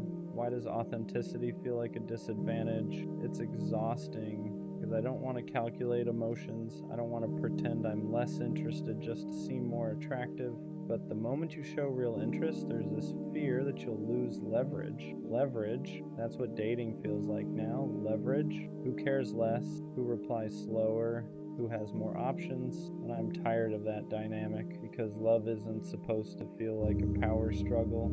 It's supposed to feel mutual. What really makes it feel rigged is this: the more healed you are, the harder it feels to connect. If you have boundaries, you're too strict. If you communicate clearly, you're too serious. If you move intentionally, you're moving too fast. But if you're emotionally distant, if you're inconsistent, if you keep people guessing, that's attractive, and I don't understand it, because I worked on myself. I healed attachment issues. I learned to communicate instead of shutting down. I stopped chasing people who weren't sure about me, and somehow that made dating harder. It feels like emotional maturity is rare, and when it is rare, it's misunderstood. There's also the illusion of options. Social media makes it look like everyone is replaceable, like there's always someone better one swipe away. So instead of building through discomfort, people reset. Instead of communicating through confusion, people ghost. Instead of fixing, they upgrade. And that constant availability of more makes commitment feel fragile. Why work through something hard when you can just download someone new? It's a dangerous mindset, because real connection isn't built in perfect conditions. It's built through friction, through patience, through staying. But staying feels outdated, and that's what makes it feel rigged. I think the hardest part is trying to stay authentic in a system that rewards detachment. I don't want to pretend I don't care. I don't want to act busy to seem important. I don't want to withhold affection to build mystery. But I also don't want to keep feeling like the only one showing up fully, because over time, you start wondering if you need to adapt, if you need to become colder, more distant, more unpredictable, and that's scary. because I don't want dating to change my character. I don't want to start playing games just because everyone else is. Dating feels rigged because effort isn't always matched. You can show up consistently and still get replaced. You can communicate clearly and still get ghosted. You can be loyal and still get cheated on. And after enough of that, it starts to feel pointless. Like, what's the reward for doing it right? Where's the payoff for emotional maturity? But maybe that's the wrong perspective. Maybe dating isn't rigged. Maybe it's filtering. Maybe the people who run from consistency are showing you they aren't built for it. Maybe the ones who disappear at the first sign of depth were never ready for it.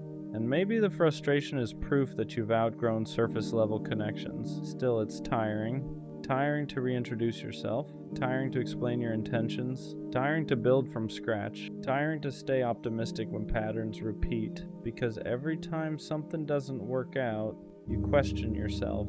Am I too much, too intense, too available, too honest? And when those questions stack up, dating stops feeling exciting. It starts feeling like a test you didn't study for. But here's something I'm starting to realize. The right person won't make dating feel like strategy. They won't reward detachment. They won't require you to care less to keep them interested.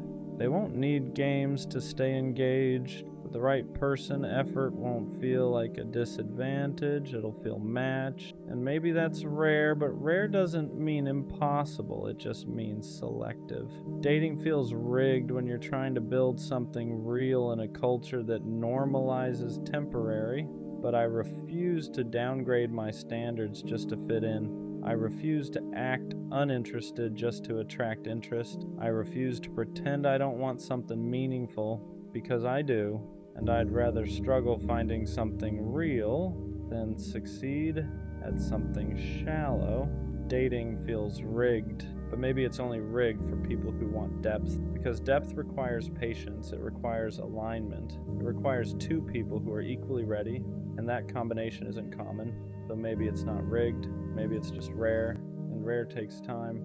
I won't become colder just to win. I won't play detached just to feel chosen.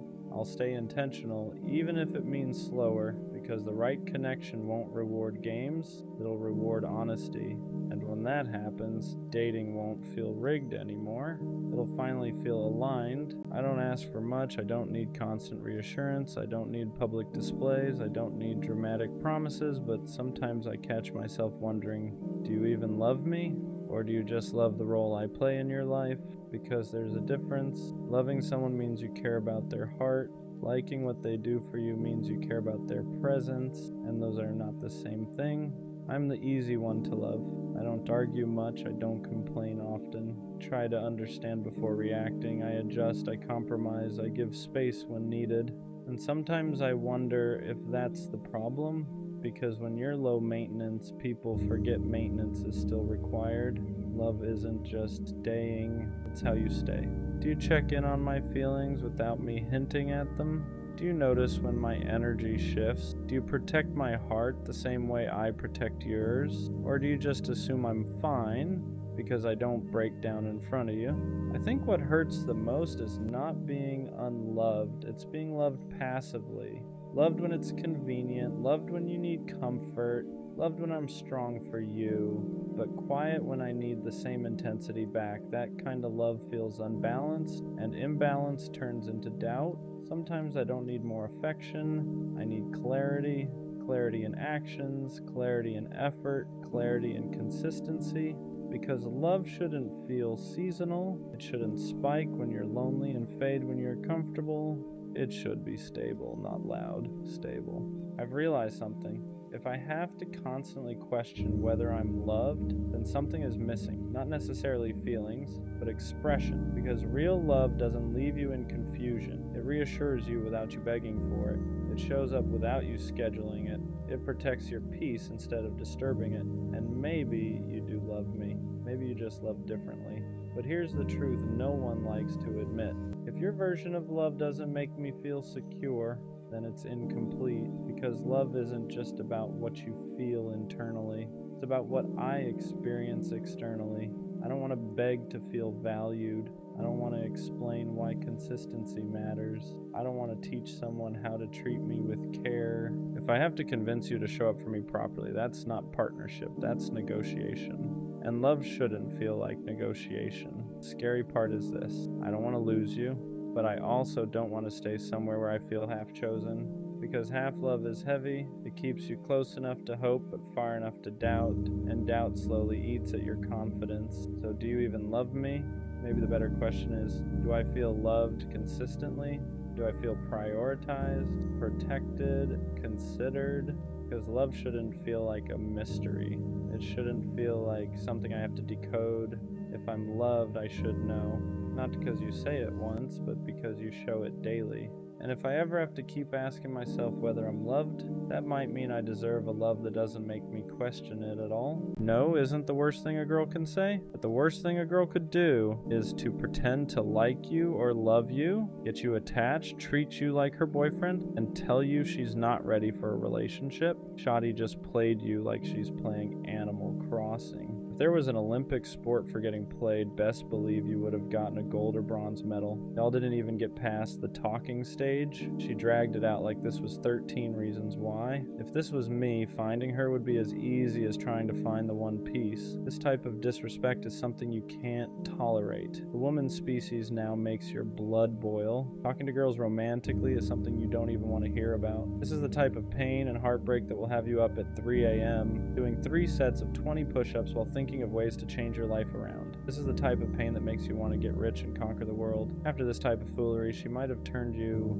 nonchalant. Now every girl you meet after her suffers. It's like she broke the way you loved and trusted. This is honestly most of us guys' lore. A lot of us aren't born nonchalant. It's usually someone who makes us feel that we need to be this way to protect ourselves from the way we were once hurt. This is why I always say don't give away your love and your heart too soon. Then it could all be a game of poker, and these girls are waiting for you to show your hand so they can crush you and take you for everything you have. After that kind of situation, you don't just move on like nothing happened. People act like you can just charge it to the game, but that game took something from you. It took the version of you that believed words matched actions. It took the version of you that assumed consistency meant interest, that effort meant intention. And once that's gone, it doesn't come back easily. You start noticing the shift in yourself. You don't text first as much anymore. You hesitate before opening up. Compliments feel suspicious. Affection feels temporary.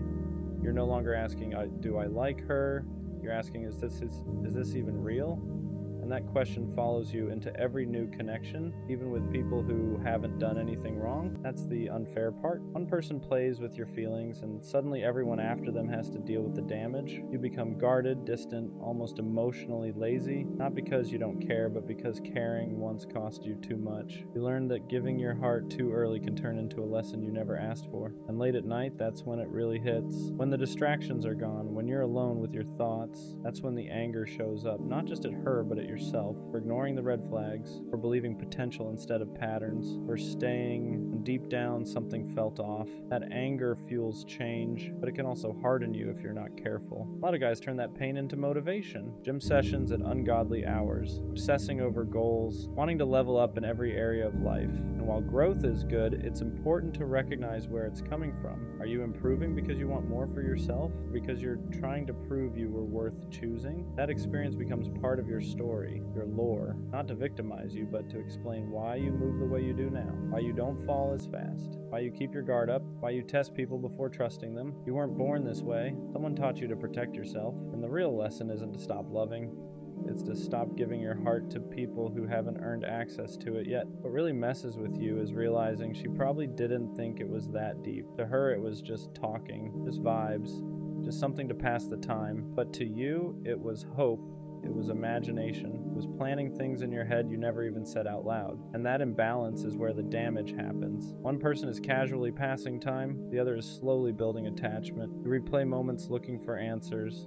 The good mornings, the late replies that still felt warm, the way she acted like she cared without ever committing to it, and you start asking yourself if you imagined it all, if you read too much into things, if you're the problem for feeling deeply in a world where people stay shallow on purpose. That's when trust starts cracking, not just trust in others, but trust in yourself. You stop believing your intuition because last time it that led you straight into disappointment. So now you second guess everything. Is she flirting or just being nice? Does she actually like me or just like the attention? You become hyper aware, constantly scanning for signs that history is about to repeat itself. And the worst part is how it rewires your expectations. You go into new situations already bracing for impact, already assuming it won't last, already preparing for the moment they pull back and say they're not ready. So instead of enjoying the present, you're always waiting for the drop, always half gone even when you're still there. This is how people become emotionally unavailable without meaning to, not because they don't want love, but because love once felt like a setup, like something that was offered just to be taken away. So you start protecting yourself in quiet ways. You don't get excited too fast, you don't express how much you care. You keep things surface level until someone proves they're different. But here's the truth, nobody tells you. What happened to you wasn't weakness. It was sincerity meeting someone who didn't know what they wanted. And that doesn't mean you should stop being sincere. It just means you have to be more selective with who you give that version of yourself to. After that kind of situation, something shifts in you. You're not loud about it, you don't announce it, but you feel it in the way you move. You stop leading with your heart and start leading with caution. You don't text first as much. You don't double text. You don't let yourself get excited over potential anymore.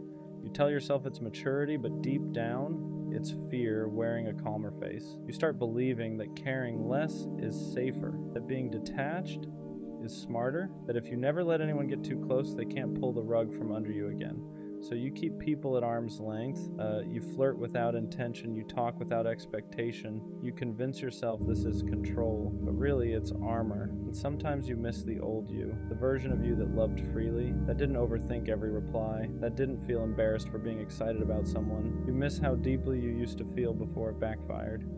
You don't know how to go back without risking the same pain again. That's how one situation can bleed into every future one. You start punishing people who haven't done anything wrong yet, not intentionally but subconsciously. You assume they'll leave, assume they'll switch up, assume they'll say they're not ready once you get attached, so you stay one step ahead emotionally, just in case. And the scary part is how normalized this becomes. People praise you for being nonchalant, for not caring too much, for being unbothered. They don't see the nights you still replay things in your head. They don't see how guarded you've become. They don't see how badly you still want something real, even though you act like you don't. But here's the part you need to hear. Becoming colder isn't healing, it's surviving. And survival is not the same as growth. You didn't lose because you cared. You lost because you cared about someone who wasn't capable of matching it. One day, someone will come into your life and your walls will confuse them. They'll feel the distance, they'll wonder why you hesitate, and you'll have to decide whether you're going to keep letting the past decide how you love, or whether you're ready to risk feeling again, this time with someone who actually means it. Here's the truth nobody really prepares you for. The hardest part isn't getting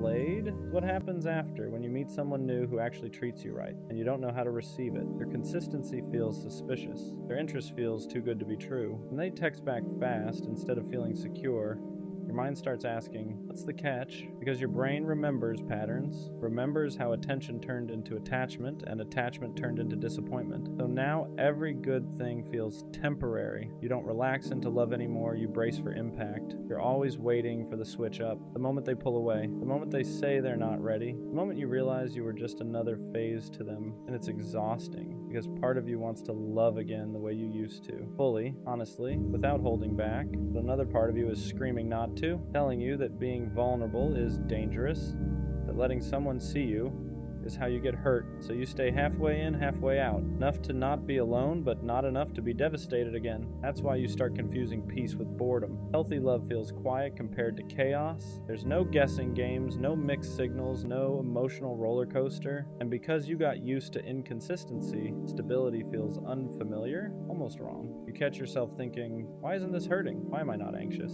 And that's when you realize how much damage was done. But healing doesn't mean you'll never be cautious again. It means learning when caution is protecting you, and when it's sabotaging something good. It means unlearning the belief that love has to hurt to be real. It means reminding yourself that not everyone is playing a game, even if someone once did. You're not broken for being guarded, you're human. You adapted. Don't let one person's inability to love you properly rewrite who you are at your core. Because the version of you that loved deeply wasn't weak. That version was brave. And one day when it's safe again, you'll recognize that feeling and you'll know it's finally real. What nobody tells you is that after being hurt like that, you don't become heartless overnight. You become careful. You start analyzing everything, tone, timing, energy. You replay conversations in your head, not because you're obsessed, but because you're trying to protect yourself from ever feeling that stupid again. You promise yourself you'll never miss the signs next time. So when someone new comes around, you don't jump in, you test the waters, you pull back just to see if they'll step forward. You stop texting first, not because you don't care, but because you're scared of caring more again. You don't want to be the only one invested, you don't want to be the one waiting ever again. And sometimes that defense mechanism costs you something real. The person in front of you isn't the one who hurt you. They're not playing games, they're not keeping you around for attention. They're just trying to get to know you, but your heart doesn't know the difference yet. It's still in survival mode. You might even catch yourself pushing them away emotionally, acting distant, acting unbothered, acting like you don't care as much as you actually do, because caring openly once led to pain, and you don't want to relive that lesson. You tell yourself you're just being smart now, more mature, more controlled. Deep down, there's a part of you that misses loving without fear, and that's the conflict. You want connection, but you don't want to bleed for it. You want intimacy, but only if it doesn't cost you your peace. So you move slow, you keep walls up, you tell yourself if it's meant to be, they'll stay. And if they leave, at least you didn't give them everything. Just know this. Healing isn't about rushing back into who you were before. It's about choosing who you want to be now. Someone wiser, someone more aware, but still open, still capable of real love. Because the goal was never to become cold, it was to stop giving your warmth to people who couldn't handle it. Here's the truth. Most people never say out loud. Becoming guarded doesn't mean you lost your ability to love. It means you finally learned your worth. There's a difference. You didn't harden because you're bitter. You hardened because you had to survive something that broke you when you were genuine. You remember how freely you used to give, how you didn't hesitate, how you showed up with your whole chest. No hesitation, no backup plan. You didn't measure effort, you didn't keep score, you just loved. And when that got taken advantage of, it didn't just hurt your heart, it shook your identity, it made you question if being that open was a mistake. So now you hesitate, you don't open up right away, you don't trauma dump, you don't promise things too early. You don't let people know how deeply you feel until they've proven they're safe. And that's not weakness, that's discernment, that's growth. But sometimes people misunderstand that version of you. They call you distant, nonchalant, emotionless. They don't see the emotional discipline it took to become this way. They don't see the nights you had to teach yourself how to let go, how to sit with silence, how to stop chasing explanations that were never coming. And yeah, it gets lonely sometimes because not everyone has the patience to get past your walls. Not everyone understands that consistency matters more to you now than words. That effort means more than promises. That actions are the only language you really trust. The right person won't rush you. They won't demand access to parts of you they haven't earned. They won't punish you for protecting yourself. They'll understand that loving you means moving at your pace, showing up even when you don't ask, being steady when you're cautious. You're not broken. You're recalibrated. You didn't lose your softness. You just learned to aim it better. And one day, when someone proves they can handle your heart without hurting it, you'll feel it, because you'll want to open up again. Not out of fear of losing them, but because it finally feels safe to stay. What people don't realize is that the walls you built weren't meant to keep love out. They were meant to keep the wrong people from walking in and wrecking everything again. You didn't wake up one day and decide to be distant. You became distant after explaining yourself one too many times to people who never listened, after forgiving things you never should have had to forgive, after loving someone who treated your heart like something disposable. There was a version of you that believed effort would always be met halfway, that if you just loved harder, communicated better, stayed patient longer, things would work out. And when that belief collapsed, it didn't collapse quietly, it shattered, because you weren't just mourning a person, you were mourning the version of yourself that thought love was always safe. So now you watch patterns, you notice energy shifts, you pay attention to how people show up when it's inconvenient, not when it's easy. You don't get attached to potential anymore. You don't romanticize promises. You wait to see if words and actions line up, and if they don't, you detach without explaining yourself the way you used to. Some people call that cold, but it's not. It's clarity. You're tired of giving the benefit of the doubt to people who already showed you who they were. You're tired of staying loyal to people who only kept you around when it benefited them. You're tired of feeling stupid for caring too much, so you stopped overextending. You stopped proving. You stopped begging to be chosen. And yeah, sometimes you miss how deeply you used to feel. Sometimes you miss how excited you got, how hopeful you were. But you also remember the crash, the nights you questioned your worth, the way your chest felt heavy for weeks, The way you blamed yourself for someone else's inability to love you properly. That's why you don't rush now. That's why you don't fall fast. That's why you protect your peace like it's sacred, because you know what it costs to rebuild yourself from emotional ruins. And the truth is, the right person won't see your caution as a flaw. They'll see it as proof that you value yourself. They'll be patient enough to earn your trust, consistent enough to soften your guard, safe enough to remind you that not everyone comes to take. You're not afraid of love, you're afraid of losing yourself again. And that fear makes sense. Here's the part nobody tells you when you go through something like that. The fact that you're guarded now doesn't mean you're broken. It means you survived, it means you learned, it means you finally stopped pouring yourself into people who treated your heart like something they could pick up and put down whenever they felt like it. You didn't lose your ability to love. You just stopped giving it to people who didn't know how to hold it. Deep down, that soft version of you still exists. The one who loves deeply, the one who shows up, the one who means what they say and stays when things get uncomfortable. You didn't kill that part of yourself. You just hid it, locked it away until someone proves they're safe enough to see it again. And that's growth, because love isn't about giving everything immediately anymore. It's about watching how someone treats your time, your effort, your vulnerability. It's about noticing if they stay consistent when there's nothing to gain, if they choose you when it's inconvenient, if they respect your boundaries instead of testing how far they can push them. You're not asking for perfection now. You're asking for honesty, for effort that doesn't disappear, for reassurance that doesn't feel forced, for a connection that doesn't make you feel anxious, confused, or small. And the right person won't make you feel like you have to guard yourself forever. They won't rush you. They won't pressure you to open up faster than you're ready. They'll understand why you hesitate, why you question, why you move slower than before, because they won't see your past as baggage. They'll see it as context. One day, someone will come into your life, and instead of triggering your fears, they'll quiet them. Instead of making you overthink, they'll bring peace. Instead of making you feel like you have to protect yourself, they'll make you feel protected. Until then, it's okay to choose yourself. It's okay to walk away faster. It's okay to protect your heart. You're not cold. You're not heartless. You're just done bleeding for people who never planned to stay. And when love comes again, it won't break you, because this time, you know your worth. I'll be gone one day. Not in a dramatic way. Not as a threat. Not as a goodbye. Just as a fact. One day, I won't be this accessible. I won't be this available. I won't be this version of me. And sometimes I wonder, will people notice? Will they realize what I carried, what I gave, what I stayed through? Or will it only make sense when I'm not around to do it anymore? It's strange feeling invisible while you're still here. You show up, you check in, you stay consistent, you carry conversations, you give effort, you hold things together quietly, but it feels expected, like your presence is normal, like your loyalty is assumed, like your effort is just background noise. And that's when the thought creeps in.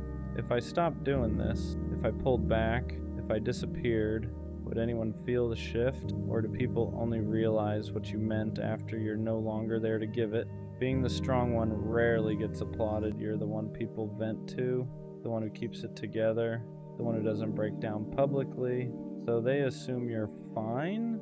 They assume you don't need reassurance, don't need checking in, don't need to be chosen loudly, because you've trained everyone to see you as stable. But strength can be lonely, carrying everyone else's emotions while quietly managing your own, smiling through things you never fully process. And sometimes you think, if I ever stopped being the strong one, would anyone know how to hold me? Or would they only realize what I was carrying after I put it down? There's a quiet exhaustion that comes with always being dependable. You don't cancel, you don't disappear, you don't make people question where they stand with you. You're solid. And because of that, people get comfortable. They assume you'll always answer, always show up, always understand. But no one asks how much it costs you. No one sees the days you wanted to shut down, the moments you needed someone else to take the lead. Being reliable is a beautiful trait, but when it's constant, it becomes heavy, and sometimes you think, if I ever stop carrying this role, will they notice the weight I was holding all along? What happens when the dependable one finally pulls back? At first, nothing. People assume you're just busy, just tired, just having an off day. But when the consistency shifts, when the long paragraphs turn short, when the constant availability fades, that's when they feel it. The silence hits different when it's coming from the one who never used to go quiet. And suddenly they notice what you used to do, the way you checked in first, the way you kept things from falling apart, the way you made everything feel steady. And it's not about revenge, it's not about proving a point, it's about capacity, because even the strongest ones get tired of being unheld. And when they finally step back, it's not dramatic, it's quiet, but it changes everything. Being gone doesn't always mean physically leaving. Sometimes it means emotionally detaching. Still replying, but not overextending. Still present, but not pouring the same energy. Still there, but no longer carrying what isn't yours. That shift is subtle. You don't announce it, you don't explain it, you just stop overgiving. And the people who were used to your full capacity start to feel the difference, because now you're protecting your energy instead of offering it endlessly. You're choosing peace over being needed, and sometimes that's the real goodbye, not disappearing, just deciding you deserve to be poured into too. Being gone one day might not mean disappearing. It might mean evolving, becoming a version of yourself that not everyone gets access to anymore. The version that over-explains, that overextends, that tolerates bare minimum, gone. The version that accepts crumbs just to keep the peace, gone. Growth changes your availability. You don't respond the same. You don't tolerate the same. You don't give the same unlimited access. And some people will say you changed. They'll say you're distant, different, harder to reach. But what they really mean is you stopped being endlessly accessible. And sometimes being gone is just becoming too self-aware to stay in spaces that don't value you. The right people won't lose you when you grow. They won't complain that you changed. They'll adjust with you, because real connection isn't built on convenience. It's built on understanding. When you stop overgiving, the right ones won't call you distant. They'll ask if you're okay. When you set boundaries, the right ones won't feel attacked. They'll respect them. When you evolve, the right ones won't feel threatened. They'll evolve too. Growth doesn't push away what's aligned. It only exposes what was comfortable. And if one day you're gone because you chose peace over pressure, the people meant for you won't lose access. They'll meet you at your new level. One day, being gone might just mean I finally chose myself, not selfishly, not dramatically, fully choosing peace over pressure, fully choosing growth over familiarity, fully choosing reciprocity over exhaustion, because for a long time I chose understanding, I chose patience, I chose staying, even when it drained me. But one day I'll choose alignment, and that might look like distance to people who benefited from my overgiving. It might look like silence to people who only checked in when I carried things. But to me, it'll feel like relief, because being gone isn't always about leaving others. Sometimes it's about finally not leaving yourself. I'll be gone one day, but not in a tragic way, in a transformative way. I'll be gone from the spaces that drained me, gone from the roles that confined me, gone from the version of me that overgave just to be appreciated. And the people who only valued what I provided, they'll call it distance. The people who only noticed when I carried things, they'll call it change. But the ones who truly saw me, they'll understand. Because being gone isn't disappearing, it's evolution. It's choosing peace over performance, reciprocity over exhaustion, alignment over attachment. One day I'll be gone. And it won't be because I faded. It'll be because I finally grew into a version of myself that refuses to stay where I'm not valued. And that's not a loss. That's a rebirth.